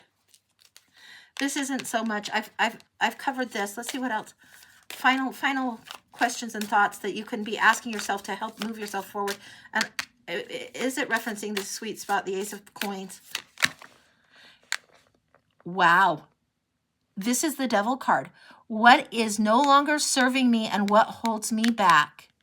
Between the world and the Fool, what are you willing to let go of? What are you willing to let go of? And what else? The Queen of Wands wants to come through again. And this is coming through as the King of Wands. But how do you inspire and lead others? You need to let go of something to move forward. This is huge. And this is let go of something again to get that energy infusion coming back towards you. And then decide what it is you want to do. How do I inspire others? How will I choose to lead? What good wants pursuit? Really? That's what I asked. What goal? I'm saying what good, what goal wants pursuit? So these are the questions. This is just a blank card deck that you can get. And of course you knew I had to get that. And these are the questions that came through on this. This is the book spread. This is an important time for you. There's so much major in here and major growth. If you allow yourself to let go of some of this pain and move through it and allow yourself to have some independence and look at the deeper questions that come through. I don't know which of these questions will resonate the biggest for you. You will know that better than I. I haven't broke this out before because it's like, okay, but when I've broken it out for just my own self, I'll break out 3 cards, boom, boom, boom, just for focus, and then 3 tarot cards on top of it, and it's like, boom, amazing. So that's something anybody could do for themselves, and it's a really beautiful way to see what's going on, to check in with yourself spiritually or in your life. That's a complete reading. That's what I've got for you. What's coming up is the leap of faith that is hugely rewarding and hugely energizing for you. Amazing and so on point. Thank you. Thank you. Yeah, that's what we've got. And I don't know if this is the Wild Expressions or the Wild Forest or what. I forget what this is. But it's by the same company that did, they did this deck also. This one, the Neoteric Woman. So I don't remember, but you'll be able to find it if you look it up. I don't know if you guys can tell or if you guys know what that is. I'd have to look for the box. But it seems like Wild or Wilderness or something is in the title. So, yeah. And this reading will be on YouTube for you later, so you can go back to it. I'll upload it. I upload my show. I record it on my iPad and upload it so people can go back and take a peek at it and see what's going on with them a little bit later. So that's what I got on that. Okay, let me get some water. And I'm going to put these questions cards back in their makeshift deck, whatever it is, and let it be. Okay, and I don't know if you guys, on my arm is the Zebu symbols for internal peace and world peace. I thought it was a time that this would be a good time for focusing on that. So these are those Zebu symbols. I'll show you there and there for the iPad. I'm just adjusting that now. But this is what that is. And those symbols are meaning peace. So be aware. Protect your peace. It's important for you. Okay. Oh, thanks for the compliment on the nails. They're super fun. Okay. Emily for a mini, either love or career, whichever I feel more drawn to. to yell at you about. Emily, I don't have to yell at you, honey. And sometimes I know you guys, I know sometimes I say things very, very bluntly. I know that I don't sugarcoat things. And I know sometimes that is abrupt. It comes from a place of love. And if I've been a jackass, I don't mind telling somebody, I'm sorry, I've been a jackass. So Emily, I'm not going to yell at you, honey. No way. But I'll tell it as straight up as I can. I won't sugarcoat it either, sweetie. Okay? All right.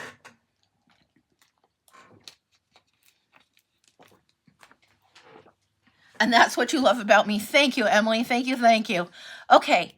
Let me look. Love or career, whichever. And let me look. I don't know if you're doing a mini or a full or what this was. Mini. Okay, gotcha. Okay, let's go ahead and set this out in the Australian 10, like Ellie Down Under does. But it's the Celtic Cross, but set in 10. Let's do that. What deck do we want here? Give me a second, sweetie. When I find it, I'll stop. When I find it, I'll stop. It's the Moon Garden. Okay, it's the Tarot of the Moon Garden. Now, this is the borderless. I do have a second copy of it that is bordered, but I like the borderless, so we're going to start with that. And this is one that Nell particularly likes. My guide Nell really likes this. So, all right. What does Emily need to know? What does Emily need to know? Love or career? What does Emily need to know? Nella's in the house for you strongly right now, Emily. She's sitting on the rock that she loves to sit on. You have heard me discuss this before, and she's kicking and splashing. And there is something that needs cooled off, played and splashed, and there's a giggling. Remembering the power of laughter in your world is important. So whatever puts you in your joyful space, and for you, I know it's like drums and that kind of stuff, whatever puts you in that joyful space, Nell might be splashing in the water, but you might be pounding on the drums big time, like seriously ripping and rolling across those drums. That's what I'm getting. All right, the Moon Garden. What does Emily need to know? Okay, Emily. You're not going to love this first card, but you'll love it because you know how much I love it, and you know the beauty that comes in after.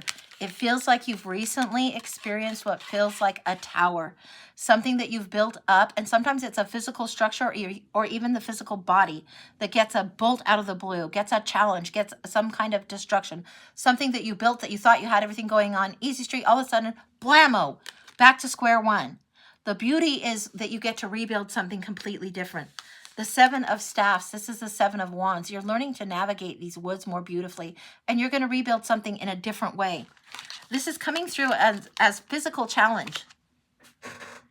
Not like run a marathon physical challenge, but yeah, like, okay, my sister needs a kidney, right? And she's had a 5-organ transplant before. And all the hospitals that would normally do kidney transplants are like, even though that's an easier surgery, they're like, no, we can't take you. You're too complicated of a case, like over and over. So she had hoop after hoop after hoop that she has to jump to just get a hospital to take her case. This is a physical health challenge that maybe is unexpected, caught you off guard out of the blue, and you have to start over and have to start over. And that's okay. You're setting up boundaries and getting more and more clear. So the tower, I think, is a beautiful disaster because it's always more beautiful. It is more beautiful after the wrecking ball comes through and you rebuild something that suits better.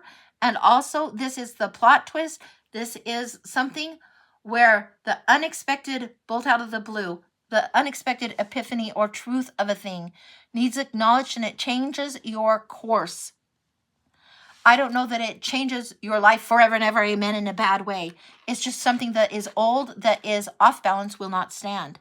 So the tower getting the bolt, and it feels like this has already happened. This is significator for you now. You're like in the stage, it feels like this bolt has hit, and now you're kicking the rubble out of the way and moving forward, determining what is something that is beautiful and how you're going to proceed. You're not quite so shocked anymore, but this was something, and this isn't you getting it wrong, sweetie. Sometimes this is like an aha, an epiphany, a wake-up call, but it doesn't mean that it was getting it wrong. If you're driving on a typical route to work and somebody has set up road construction and a detour, that's not within your control. That's something bolt out of the blue, and you have to have the divine detour. This is what's coming through on this. Okay, now let's keep going. We're going to flip this down so you can see them. And I think I've got, now I've just barely moved so the YouTube will catch this. But these are the cards that we just talked about. Moon Garden. We've got the Hermit coming through.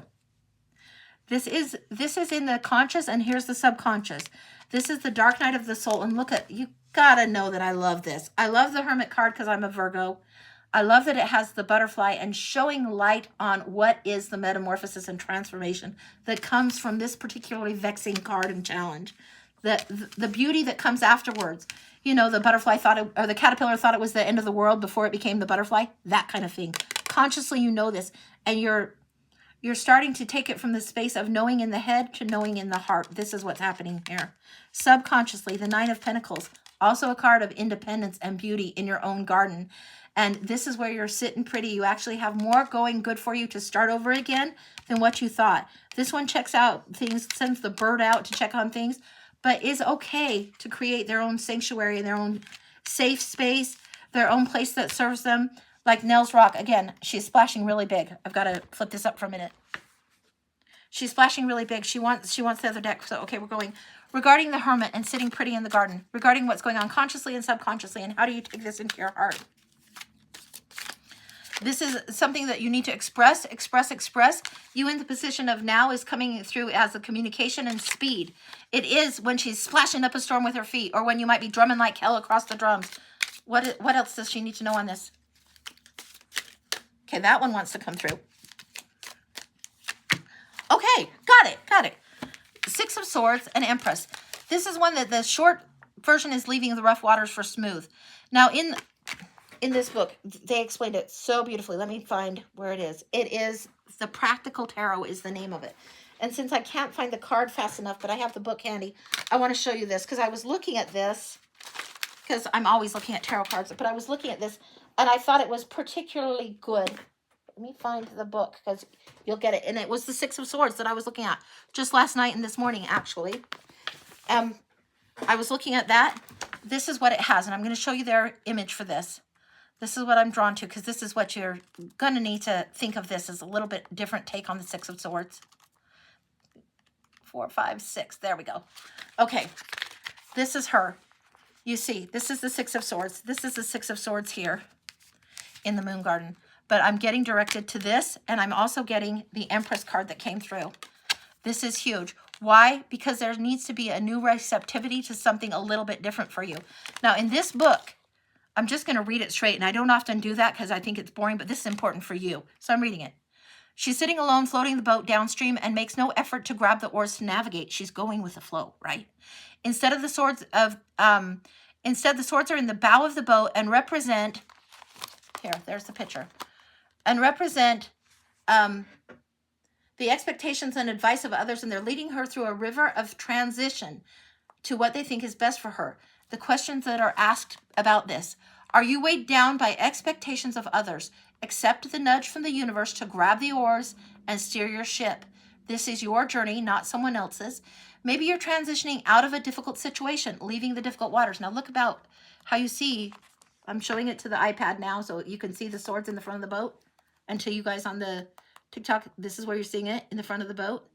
It's gorgeous.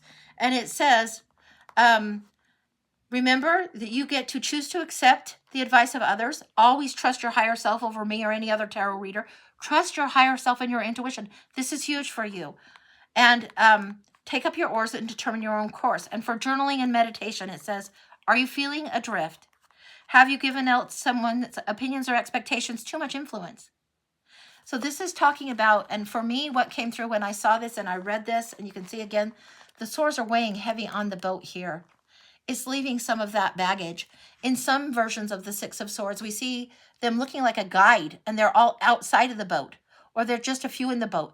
But this is something, and she is shown solo here. Often in the Six of Swords, we see two people and then a ferryman. The ferryman would represent spirit and guides helping push you forward, even though you might feel like you're on your own through here. This is what Nell wants to bring through. So what puts you in your happier place, and this is that deck, what puts you in your happier place on that is getting rid of some of the old baggage after the tower has fallen, after shit's hit the fan, getting rid of the baggage and moving forward. Okay, now we're going to go back down to the cards that are in your read here. We've got the Knight of Staffs coming through here. This is the desire to charge forward, charge forward, charge forward. This is the Knight of Wands. Inspirational energy, leading the charge, leading the charge. Now, sometimes this guy can get a little out of control and has to rein the horse back in. So in the recent past, you've wanted to charge, charge, charge ahead. And maybe we have dreams that things will be going really, really good. We've got an inspired dream idea, creative idea, and we think blippity, blippity, blip, and we get obstacle, obstacle, obstacle. Rein it back in, refocus, redirect, and keep pursuing. That's what I'm getting coming through here. Near future, the world, something is complete. And it feels like the shock of this is starting to be dealt with better. I referenced my sister and the kidney transplant thing, right? The shock of whatever this was, you are now accepting and finding out how you're going to adjust to it. Just like she had to figure out, I need to hoop, jump, and persist. Your persistence, not stubbornness, persistence, and focus on what inspires you needs to be what helps drive you forward, needs to be what helps carry you, what supports you, what helps move you forward, and your communication of what is inspiring. And communication in a clear way will speed things along. So after this happens, there's a quick recovery on this. This is you in the position of now, with this as the conscious thoughts.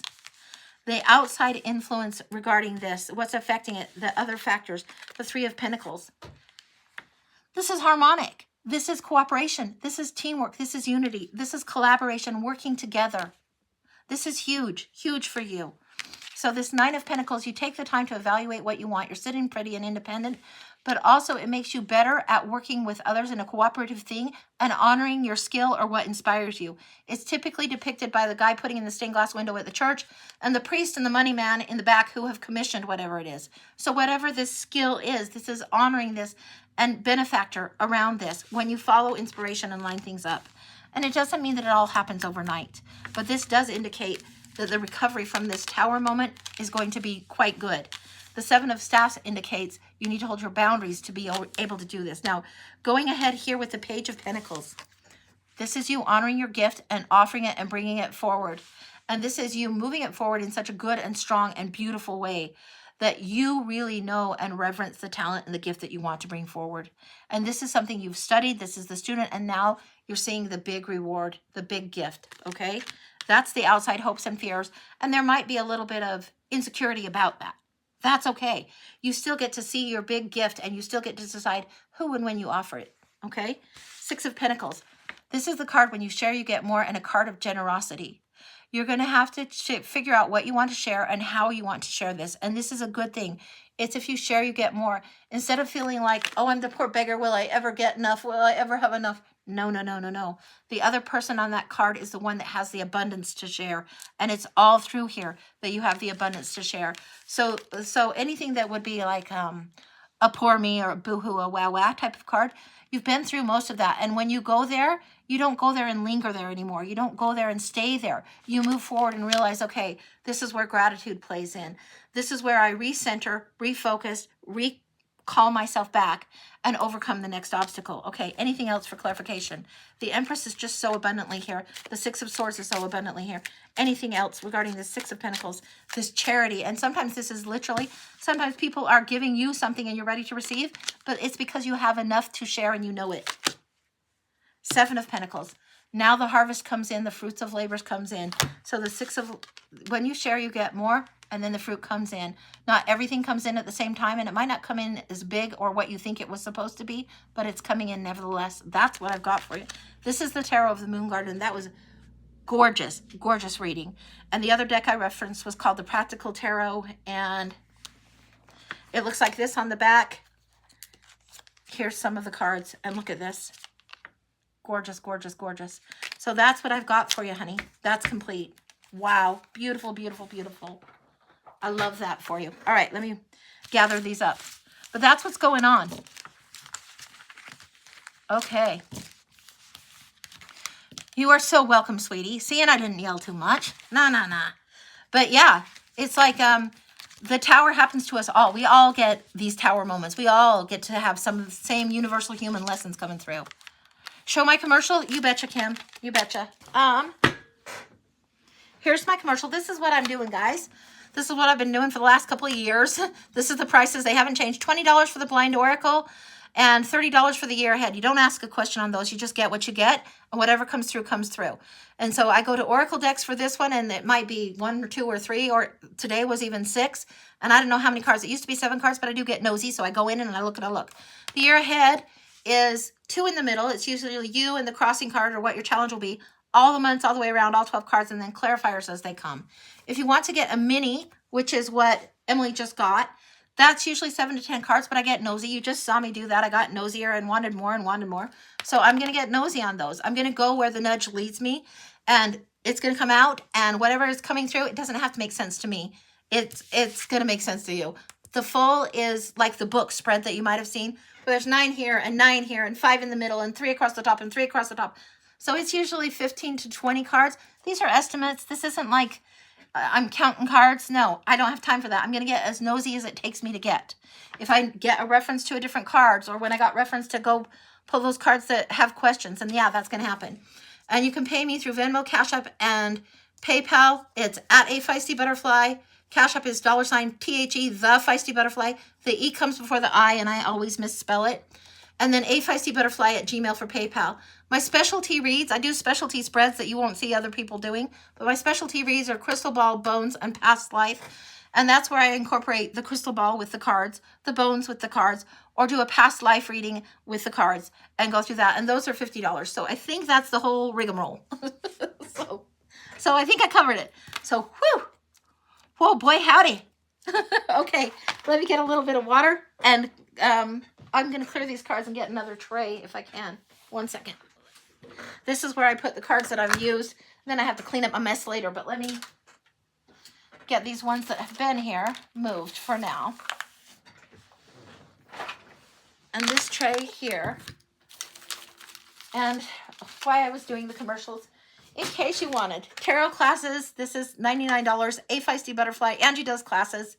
This is Angie does classes, and my classes, this is what it is. 15 videos, 3 hours, and 2 follow-ups with a Zoom. So that's my tarot classes if you want to learn tarot and talk tarot and have fun with it. If you want to do the private reading or a Zoom reading, you can do a private reading, 3 questions for $66, and I send you a recorded read back. Or you can do a Zoom reading, and it's $99 for an hour, or it's $50 if you want to do a half hour, and we schedule that when it's workable for both of us. So FYI. All right, enough commercials. Water. And then we have Tami for a full. And Tami, if you have a question, let me know. I haven't seen it on here, and I'll double check, but I'm not seeing it here. And I know that some of the payment apps, you can't type the question in as easy, and I'm not seeing a question there. So if you type your question while I'm drinking water, and then we'll get into the cards.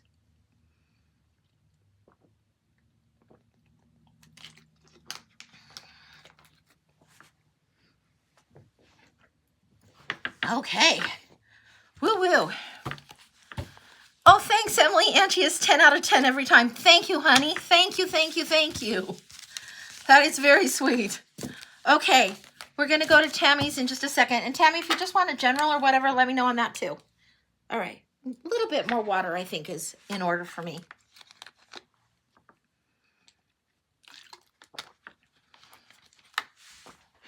Okay. So, and yeah, this will be recorded and put on my YouTube channel. If you want to see it later, then I'll put it up on the YouTube, and you can just kind of scroll through. We're about an hour and 47 minutes into the recording right now. So I'll just upload it. It'll be uploaded. Usually it's uploaded by tonight. And if I've made a mistake and it's somehow not public or whatever, I'll double check it. But it takes a little while to upload, but that's what's going on. So for Tami for a full. And Emily says, health has affected both work and dating, and it's rough. Yeah. Slow it down. You're doing fine. You're doing fine, Emily. Just keep going with what inspires you and makes you feel healthy, strong, and best. And take it easy. Take it easy. All right. Tami, are you here? Because if you want me to just go in, I can go in and do it. If you're here, I want you to get the read. It's your drums. Yeah. Okay, and Brianne just paid for a reading, but Kim, you said Tami was next on the list, and she wanted a full, but I didn't get her question. So I just need to know if she's here.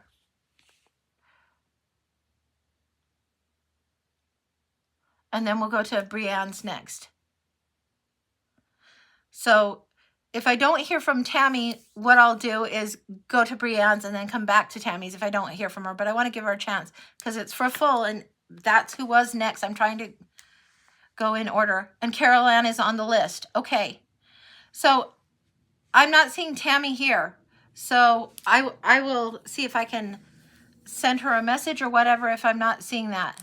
So we'll give just a minute more. Tami Lee, Divine Love Healings, are you still here? Okay. Thank you. Thank you, Kim, for putting that out.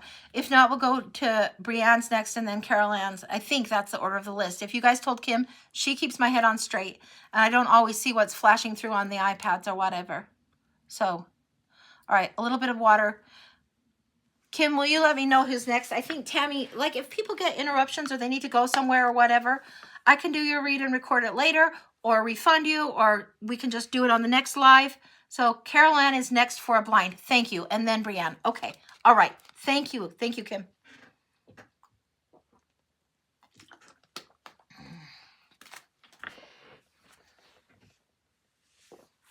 Carol Ann, we're in the Lemurian Oracle cards for you. That is fun. Okay. All right. All right. Just 1 second. Wow, wow, wow, wow, wow, wow. Wow. Okay. You're definitely in this top row of my Oracle decks here for you. Huge, huge, huge. Okay. All right. I don't know which one of these is coming, so I'm going to use both. All right. That's what we've got. So we've got the Lemurian Beyond Lemuria Oracle deck. I don't know what energy oracle this is called. I think this is the Earthly Something. Hallowed Earth, Earthly Something. We have a Rebecca Campbell deck, which you know I love her decks here. And I couldn't tell if it was Rebecca Campbell or the Rooted Woman, which is also beautiful. So we're going to all of them, because why not? So, okay. This is what we're going for Carol Ann.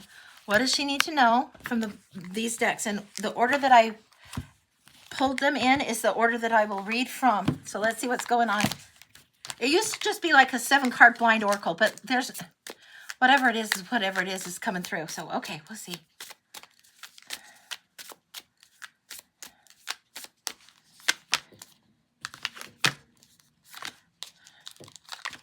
Okay, all right. I know what this is all about. All right. This is coming through. This is coming through as spiritual teacher. This is also like references Lucy to me in my own mind. This is spiritual teacher. It's honoring your unique gifts, your own quirks, what Spirit's telling you. And things that you might have considered shortcomings might actually be your gifts. So this is saying the teacher is here to help you enable your gifts. It's not that you're required to teach. It's coming through as when the student is ready, the teacher appears. This is coming through much like Lucy came through as a guide, as an ancestor, as divine, trying to teach you. This comes through, and this is Mount Shasta, literally Mount Shasta. Very, very sacred space to have light codes anchored down. And look, this is not the froofy of the Zebu language. This is more square, more geometric, more logical, more linear, but also codes that are downloading.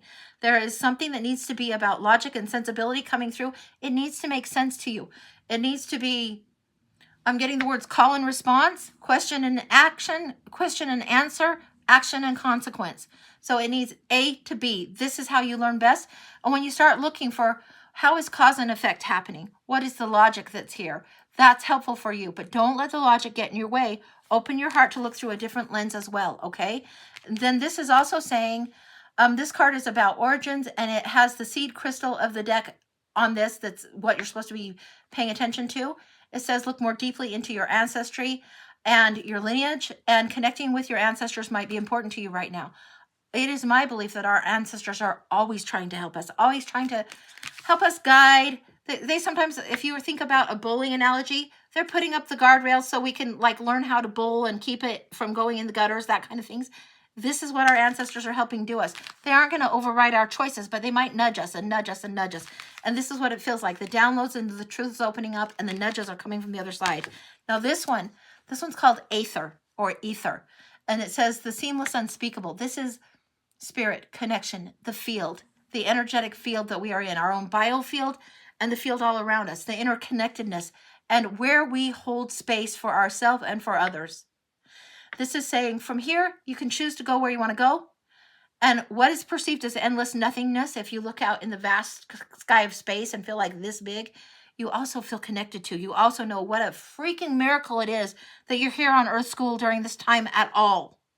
That any of us are here is a huge, it's taken work for ancestors and ancestors and ancestors. If these people have to come together, these people have to come together. We are definitely meant to be here in this moment now. And this is huge for you. And the seamless unspeakable also is about how we are connected and letting the divine spirit of what was here before you were here, ancestors, and what's to come. And even descendants will sometimes send nudges and help with those guardrails in the bowling alley, right? They have a vested interest in helping get us to certain points and certain waypoints in our life. This is beautiful and huge. So tap into the gentle nudges around you, the field, tap in.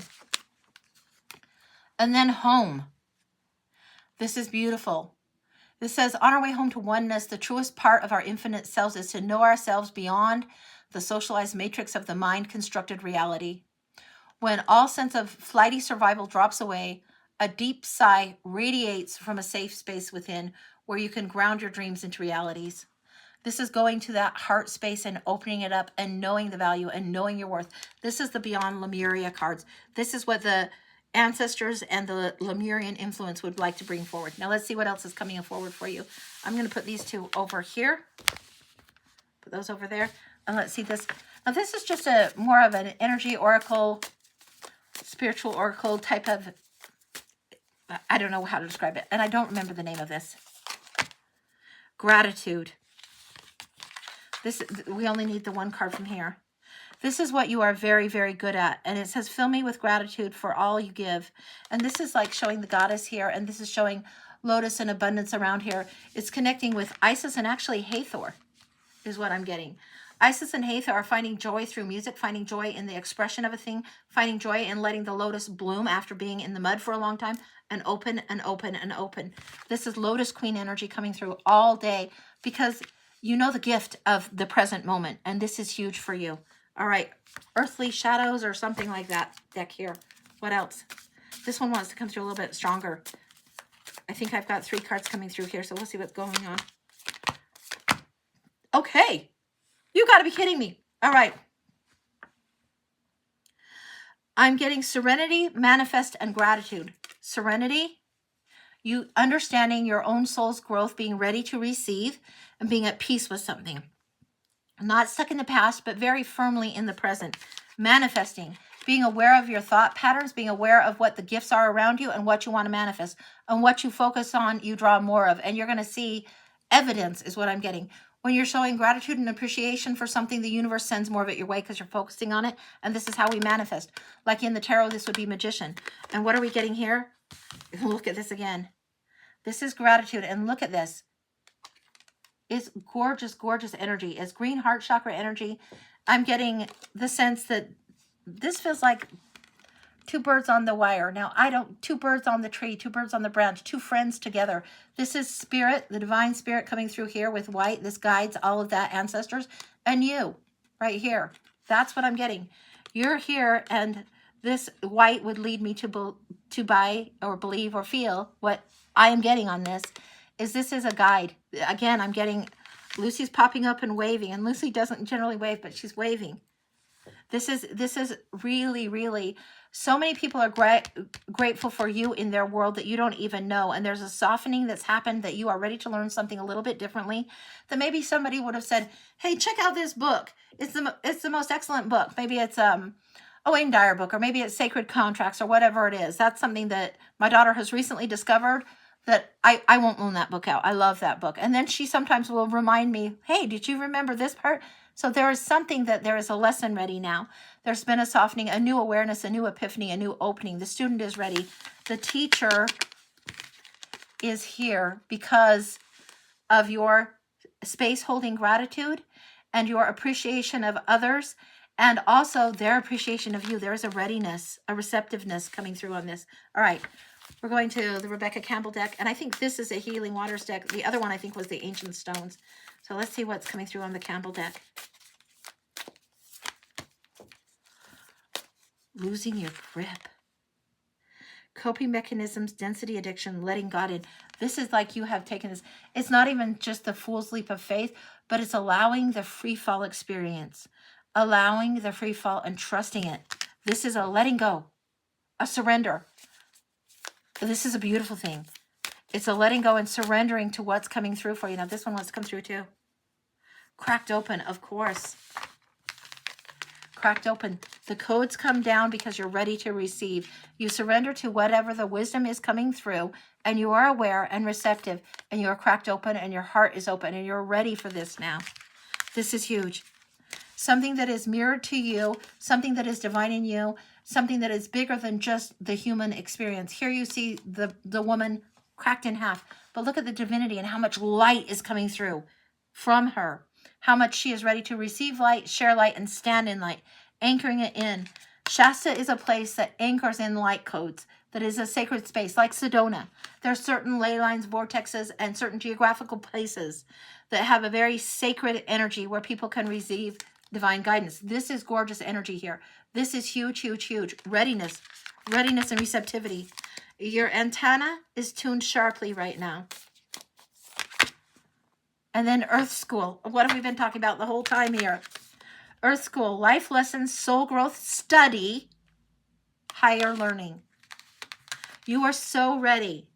And just let it flow. It doesn't have to be forced or anything. If you start from a place where you're seeing the gratitude for this lesson, or this was challenging and vexing, but yeah, I am actually at the point now where I'm growing from this. This is huge. You are in Earth School. You chose to be here, specifically here in this time, to be connected, to have big adventures, challenging adventures, big, crack the heart wide open connection. All right.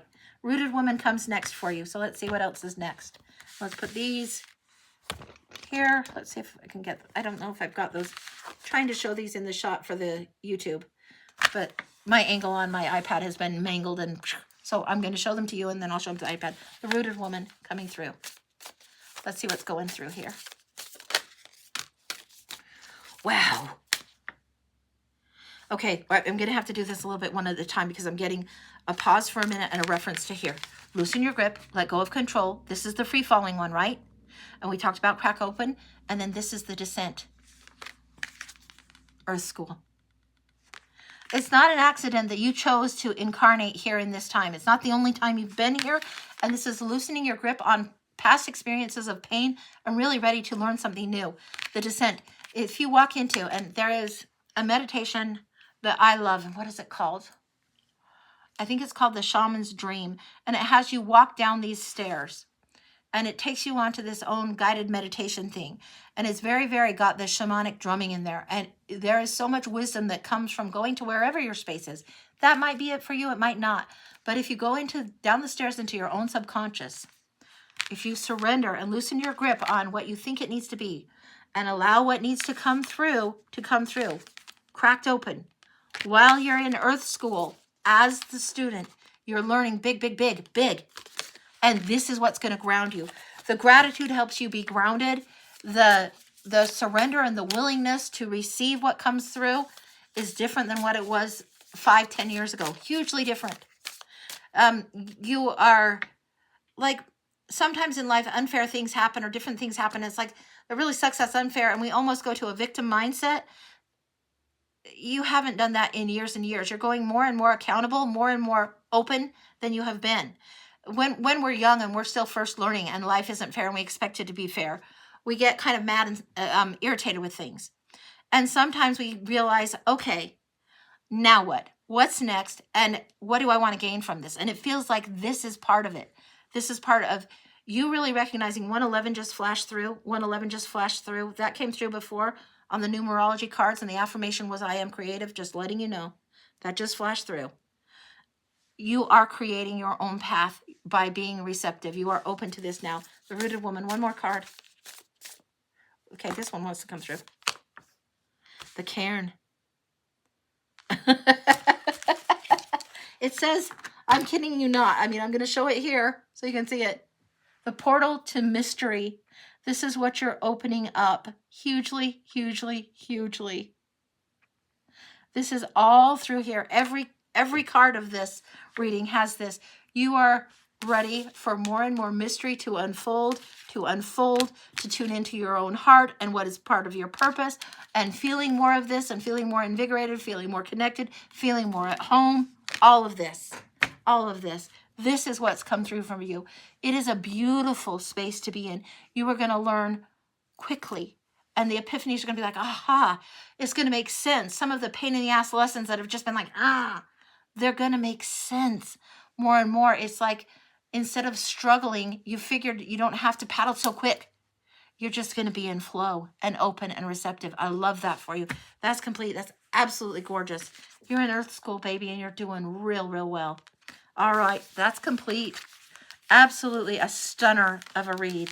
And this is why I like mixing the oracle decks and blind oracle readings. Gorgeous, gorgeous, gorgeous.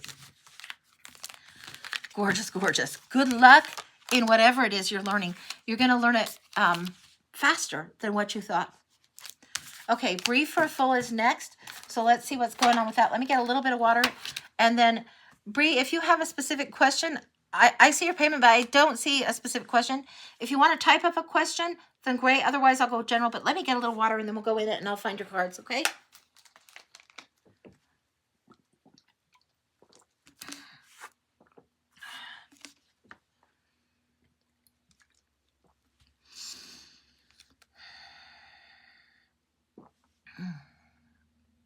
All right.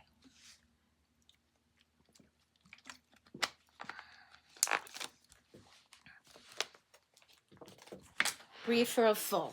All right. I don't have a duplicate on this, but this is definitely the deck. It's When Women Had Wings. That's coming through very, very strongly for you. And then we might go into the Mystic Soul, and I have 3 of those, but this one needs to be gone to first. So these are the decks we're going to go. So Breathe for a Full. Let's see what's going on right now.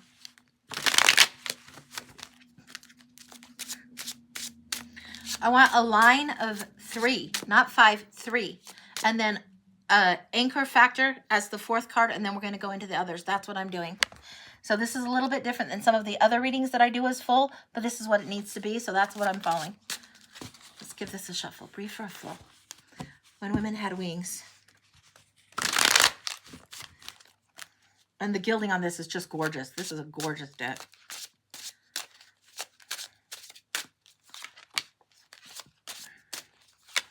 Wow.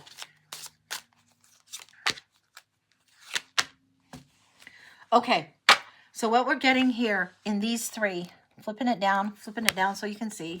Let me see if I can get this to go down so it can be seen a little bit better.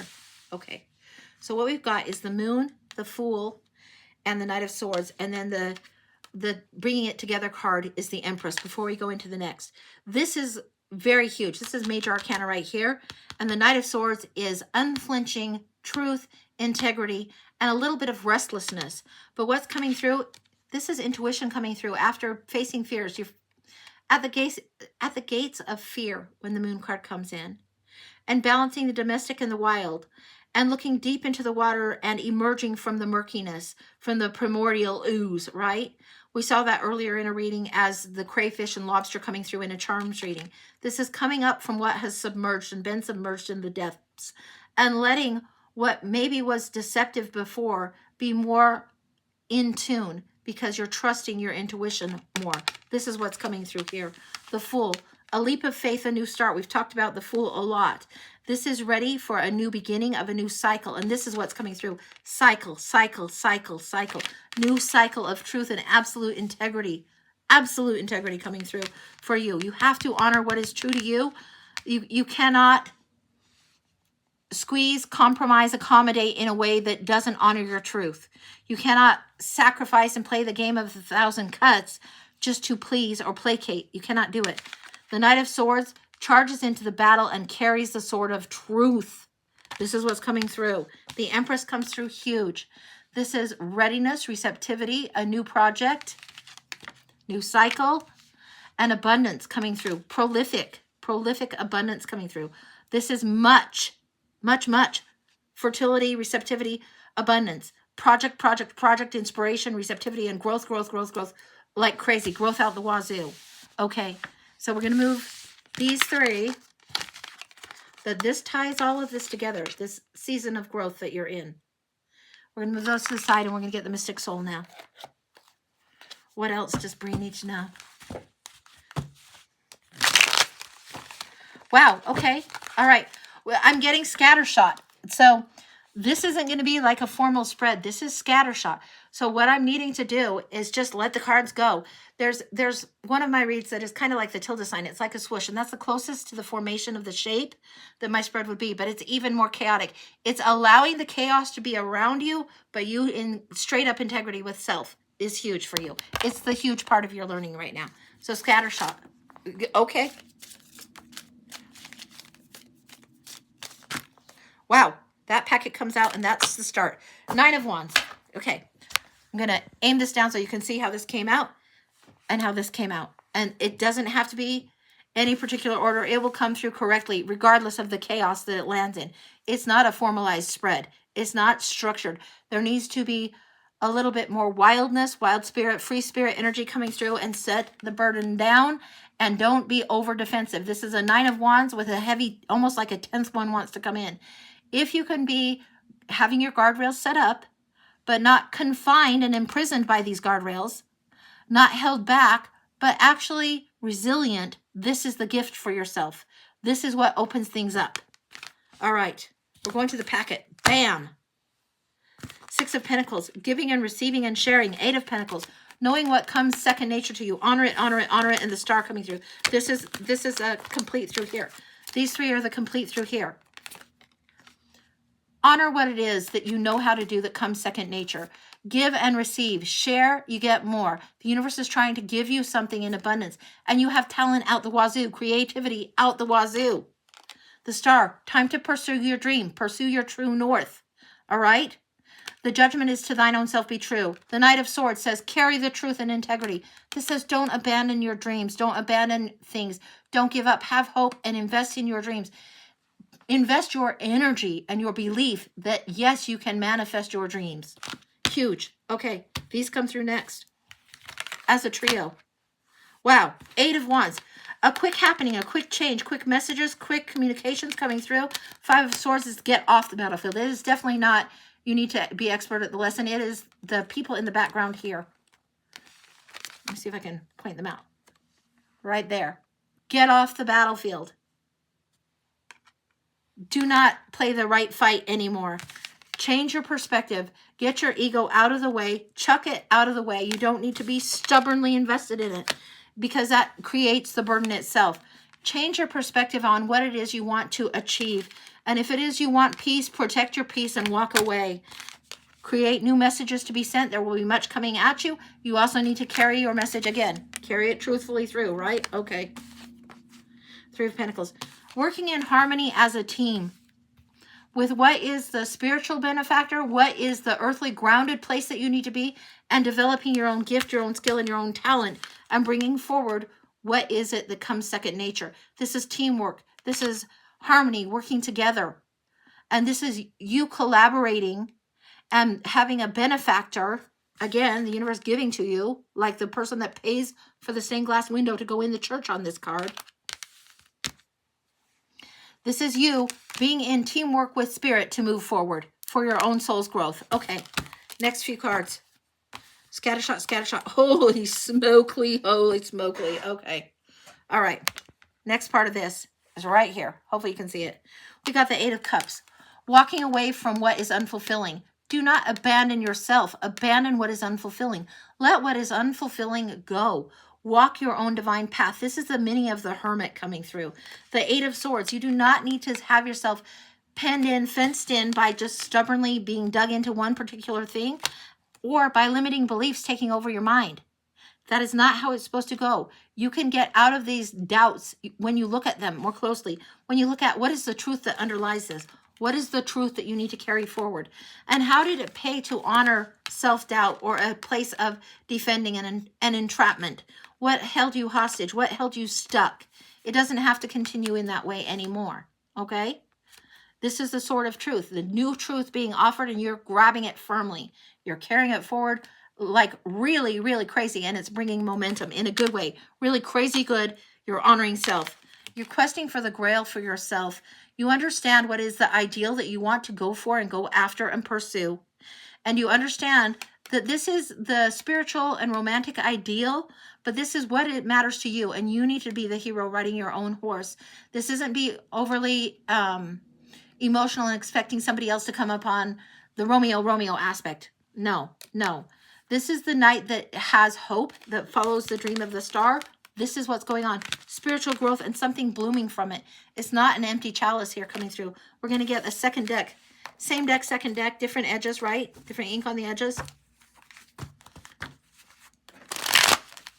I want a line of 5 for you now. Interesting. We go from somewhat organized to scattershot to then to a line of 5, but that's what we're getting. Wow, wow, wow, wow, wow, wow, wow. Okay. We got this coming in again. This 8 of Wands card. So there is communication that you're going to be sending out. First, you're going to be honoring what it is that you need to do consistently over time. King of Pentacles.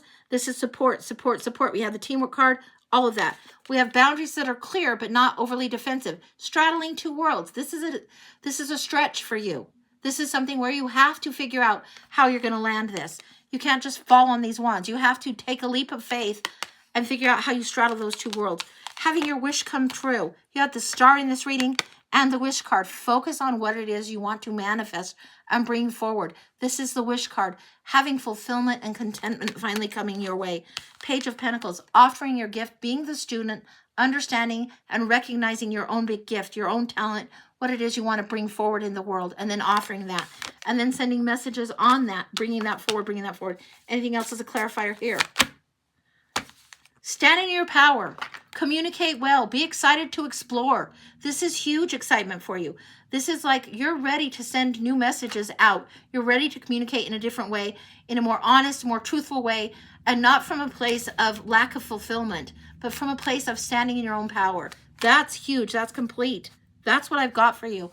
I don't know what all that is about for you, but you are walking a path that is new to you because you have, this one is not right by the cups, just barely. No, there are multiple steps on their path to something different. This is huge for you. Huge, huge, huge. That's what I've got. And that feels very complete. Tami Lee, Divine Love Healings, are you still here? If she's not still here, then I will send a message to her if I can and get that to her. And if I can't figure out a way to connect with her, we'll figure out how to handle it. So she'll get her reading or we'll refund it, whatever. But that's what's going on. So we will see, because I know that sometimes I get long-winded. Go figure. I get nosy. And the cards keep flying. Bree, thank you. I totally understand all of it. Good, good, good. I'm so glad. So glad. Or just do a general for her. Yeah, you know what? I could do that. And maybe I'll stick a note. I'll do one for Tami. If you guys want to stick around, I could do a general for her. But I'll stick around and do a quick collective. And then if she wants me to do a general for her, I could send her a recorded reading or something. But we'll see. We'll see. All right. So, because it doesn't seem like she's here. And if she was like watching me and it's on her lunch break, it might be that she can't do that right now. She's got to get like to work, you know, doing other things. So that's okay. Let's do a collective and we'll call it good for the show. And then I'll get it handled. No big deal. We'll make it right. I always will. Okay, the collective. We're going to the Good Fortune Tarot for the collective. This is a beautiful one that I kind of underestimated till I saw some of the cards and like saw them printed out on paper for real. The Amazon showing this wasn't enough. And then when I saw it, it was like, okay, she's still showing us being here. Okay. Well then, Kim, if she's still showing us being here, I'll save the collective and we'll do Tammy's. We'll just do it here. We'll just do it at the end of the show. Maybe she's listening. Maybe she can't respond, but Tami, we'll go into it.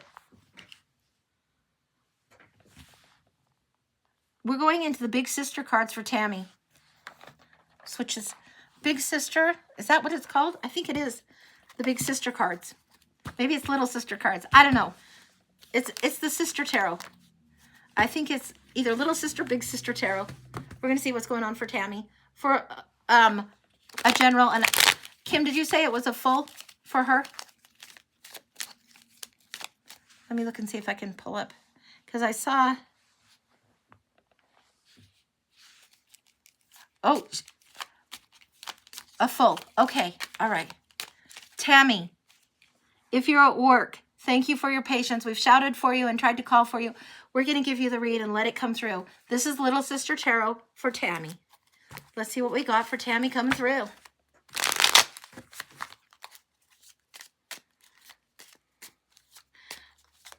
It's very much, oh, beautiful girl, do you not recognize the beauty that is within you? Do you not recognize how well you've done so far? Do you not recognize how far you've come? There's an acknowledgement of that that's coming through very, very strongly. Very strongly. Recognize the beauty of how far you've come, how well you've done. Good job, good job, good job on something that you should be very, very proud of. Don't be so hard on yourself and don't sell yourself short, Tammy. This is coming through as, good job, you've done so well, my beautiful girl. It's almost like a grandmother type of energy, or a spirit guide type of energy that's very much beaming and proud of how your progress is coming along and how well you've done. So let's see. And I'm going to flip this down now a little bit. Well, we'll see what we can do. All right. So on TikTok, the cards are going to be all visible. So I'm going to show it on the iPad too, because you might be seeing this later on the iPad. Okay. Okay. So far what we're seeing is there has been a heartache that is really, really, this feels like heavy swords. This feels, yeah, a burden on the back and a heavy, heavy swords. And my shoulders are getting tight. This is a betrayal. And this is the first card that I'm drawn to. The heaviness, the hard truth that you've had to acknowledge has been big, big, big, big, big. The Seven of Pentacles sometimes has an element of fruits of labor and disappointment and needing to evaluate and wanting things to come through a little quicker than what they have. But there's a disappointment because you thought something was going to come through more abundantly. Sometimes on this one, it will show a couple of fruits fallen off the vine and then 5 more on the vine and 2 on the ground because they've over-ripened or they just didn't come in quite right. There is something that needs reevaluated, and that's what you're doing. You're consciously evaluating something that caused heartache to you. Let's get a clarifier on some of this fruits of labor. It seems like the work needs to be evaluated. I don't know what you do for work as career, or if you even work outside the home. I don't know. And you're not here to kind of ask, but what it feels like is what you're investing your energy in as work has been disappointing to you of late. Now, sometimes we are so invested as moms or people that are, you know, corralling our family that the work is just flat out being the mom. I don't know what this applies to, but something regarding work has been disappointing and it's a little bit overwhelming. The Page of Pentacles. It doesn't feel like you're getting time to be your own main character. You've studied, you have gifts, you have talents. This card I frequently call the Batman card because it's when we think we're Robin instead of Batman and we play sidekick or put ourselves as second priority, third priority, 15th priority, and not put ourselves as we need to take care of ourselves first. We need to offer the gift that we know is our gift, that is our talent, and we need to take a leading role. We've studied enough. We know what this is. This card means student, that you've studied life enough and you're ready to offer your gift, not be second. You need to be the Batman. Lead out strong. You have the gift, all right? You have the big reward. You have the ability and the skill. Marshal your resources, gather your talent, and really, really honor yourself. Study what it is that you want to study and bring forward. Now, the Nine of Wands in the challenge position. This is something where you've set up guardrails, you've set up and been so defensive that it's blocking your own resilience. This fruits of labor, there's coming through this energy of disappointment here, and it's right here. Let's see what's going on with this. What is the resilience that needs to come through? Same deck, second deck to clarify. Two of Pentacles. Ooh. Okay, Tammy, interesting. Two of Pentacles, Two of Pentacles. When we see repeats in a read, pay attention. It's like the neon sign from the universe. It is the neon sign from the universe. This is juggling, juggling, juggling. This is instability, lack of stability, and trying to balance. Sometimes we're balancing. If we balance money, it's like, do I have gas or groceries? What do I do with my budget? If we balance our energetic resources, it's juggling, juggling, juggling, and it's testing our stability. Something is unstable. This is challenging your resilience. You need to defend what is important to you and be resilient. But you also need to know that if you are clever, you have enough to restore balance, and it takes a little bit of time to get that back, okay? All right, going to the next, going back down to the cards. Sorry, I got excited about that. All right. Going back down to the cards, we have the Four of Wands in the subconscious, and then below that is the Queen of Cups. The lesson in Love Lost is her lesson. She doesn't go drama mode. She goes to her intuition after that. So this, what should be synchronized, what should be 11:11, graduations, weddings, births, celebrations, moving through a threshold, really this time where this lesson has been completed and you're ready to move on. You're not going to wallow in emotion. The emotional sting that is from here, you can move beyond. This is what's coming forward. The lesson is bigger and it may have taken a while to get this, but synchronicity is here and the universe is offering a chance. It's like being at the threshold of a door. This is a structure that's set up in the Four of Wands, and you usually see dancers going through at a wedding. It's being able to move through that portal to celebrate something, celebrate the victory, whatever it is that you've had, and move forward, because this is a lesson that you've graduated, a lesson that's been completed, a lesson for the Queen of Cups to honor her intuition and to lean into that and not into drama, but still be compassionate, and especially in regards to yourself. Recent past, the devil. We're going to get a clarifier for this. The devil will indicate toxic people, toxic situations. The devil is when we know better, and mom would say, yeah, you might want to avoid this. You know, the devil is when you have red flags and ignore them anyway. The devil is toxic patterns, toxic people, toxic behavior, or old deceptive lies that you took to be true. A really simple down, watered down version of this is if you say, I'm never good at math because math teacher X said I was not good at math, or because I bombed out on math in 3rd grade, and you still carry this belief that you're not good at math, right? That's a limiting belief. And the devil will like chain you in that over and over and over. And it's not till college you realize, you know what? That person was a shitty math teacher. You were fine at math, or you've been balancing the gas and groceries, the budgets, where your energy needs to be for years. You've been balancing. The devil only holds you in chains if you allow that belief to hold you back. If you allow the toxin to kill you. It's not the snake bite that kills someone. It's the poison from the venom that kills someone. It's not the bite. It's not the puncture wounds on the skin. It's letting the venom circulate through your system. It's letting this toxicness circulate through your system. And sometimes this comes through in the past when there's vices and addictions. And sometimes our addictions, I mean, the easy one would be like, okay, people would go to substance abuse, drinking drugs, blah, blah, blah. But sometimes we're addicted in a codependent way. Sometimes we're addicted in a way we're addicted to old beliefs, limiting beliefs, or toxic people. You'll know which one this is. But this is in the past position. Why? Because the Two of Cups.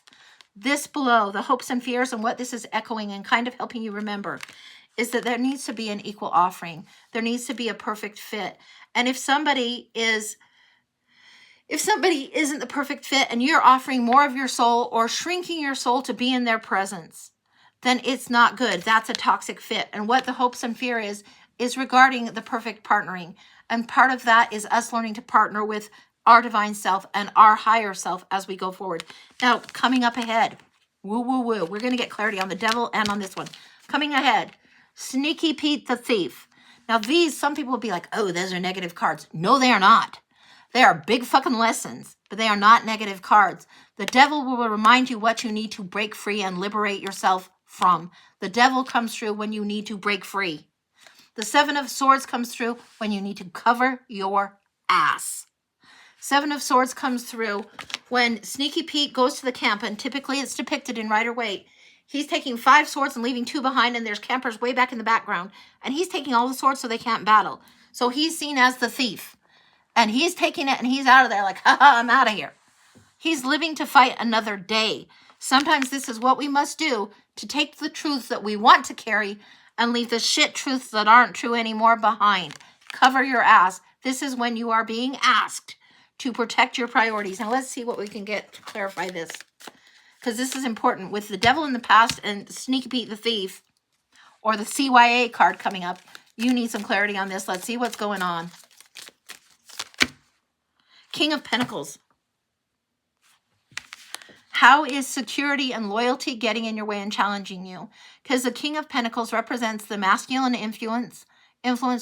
Represents also monetary security, groundedness, things that are established, money sometimes, resources, where you feel safe and secure, where you feel like there's loyalty. And it feels like, why is this getting in your way? Is something that you feel keeps you secure, keeping you in a comfort zone that is getting more and more and more like a prison, more and more and more like heavy chains. Is this something you need to release yourself from? Is this something that is a toxic relationship where you need to take the chains off and release? Whether it's job or whether it's something else. Whatever it is, the loyalty to self, cover your ass, needs to be above what is relationship off balance, okay? The hopes and fears relationship, devil hopes and fears in the relationship, whatever is off balance there, you need to rebalance what's going on here first, okay? All right, now we're going to go, we've got the Seven of Swords there, and what's the outcome? It's the Five of Pentacles. Whether it's love or work, and we don't know which, but whatever it is, this is the card of third party betrayal, blah, blah, blah. Sometimes that betrayal is just us accepting too little for too long, and it's too late. We've put up with a certain situation, tolerated too little for far too long, and now it's cost our soul. It's cost a piece of ourself that is harder to get back. When we have the Five of Pentacles, this is being out in the cold, separating from what is tradition. Sometimes I have seen these cards come through when somebody's going through a divorce.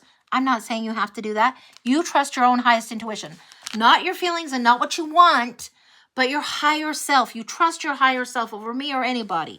But these cards come through when you have to separate from tradition. And remember, you're not the poor little match girl. This comes through as poverty, lack, ruin, illness, separation from well-being, separation from what should be protective energy, separation from tradition that becomes overbearing. And sometimes that tradition is just a structure of belief. Maybe it's a high maintenance, high demand religion. Maybe it's a high maintenance, high demand partner, high maintenance, high demand boss. You'll know better than I. What's going on here is there needs to be a separation. You need to go your own way for whatever purpose, for your own healing, for your own well-being. Now let's take a look in here a little bit further.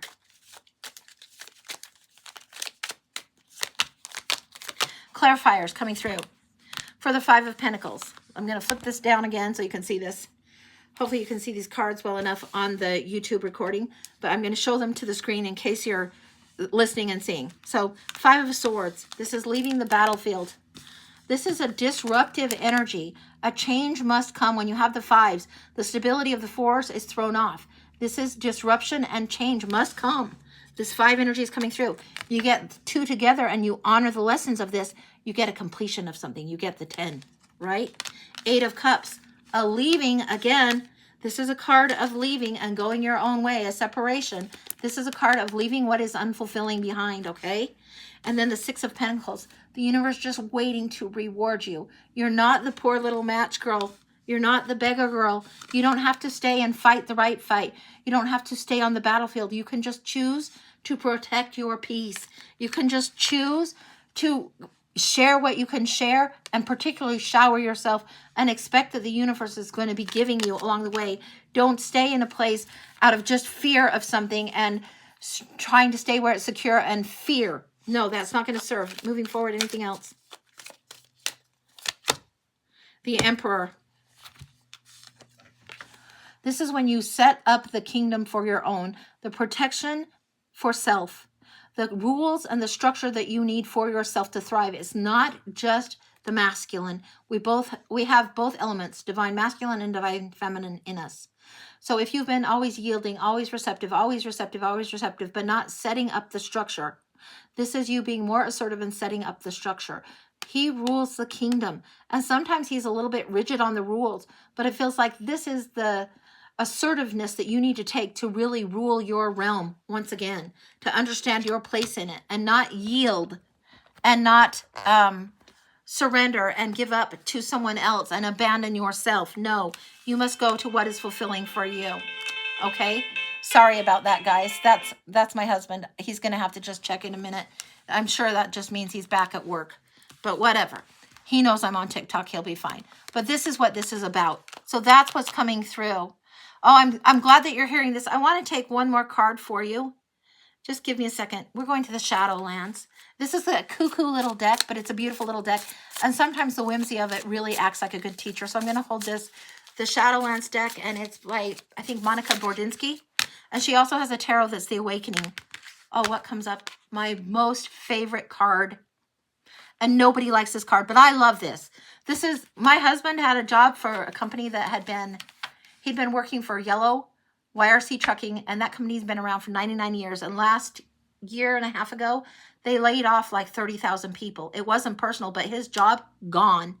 All of the miles and all of the things that he had racked up, gone. All of a sudden, out of the blue, we have to figure it out. This is the bolt out of the blue that tears down the structure, and it feels like calamity. It feels like earthquake. What you've been building is suddenly el fucto, bad news, not good. But what comes through with the bolt out of the blue is wisdom, knowledge, an epiphany. And sometimes this is beyond our control. And once this is torn down, it's like if someone's house burns down, but they survive. It's not great to have your house burned down, but starting over might create new opportunities, new lessons, and it gets better. After my husband lost his job, he got another job quite quickly, and we ended up moving. We were just fine. And we're in a whole nother place that's so much better. It's the beautiful disaster. It's the plot twist. It's the cosmic wrecking ball when fate needs to step in sometimes and relocate us, resituate us, give us a new set of cards. A new hand is being dealt to you right now. And that's what's coming through so strongly and so beautifully for you. That's what I've got for you. That is complete. So that's what I've got. Hang in there, honey. It's going to get better. And the thing that you're carrying, you're not carrying it alone. Your guides, your ancestors, the divine is with you always. So if you need some extra help, you ask them to help. That is what they're there for. Let your spirit team step up and help you and bring you comfort and bring you peace. All right? It's going to be okay, and you will get through this. That's what I've got. That's complete for you. You are so, so welcome, Tami. You are so, so, so welcome. And this will be recorded and uploaded, so if you want to look at it later, hopefully I've got all the cards in shot, but you'll hear it, and you'll see it, and it'll be on my YouTube channel. So follow me over there. And that's what I've got. I think I'm going to forego the collective today, since Phil is calling. I want to see what he's saying. So I want to see if there's anything that I need to do on that front. But I think we'll leave this since we're at 2.5 hours as it is. Thank you guys for being here. I love doing this. I love sharing my tarot with you. I love sharing what's going on with this. Thank you for letting me do this and showing up and supporting me and being here with me. I so appreciate it. All right, guys. Much love. Mwah. Have a fantastic day. See you later. Hey, Steph, I've seen you the whole time, and thank you. Mwah. Big hugs to you guys. Big hugs. Bye, guys.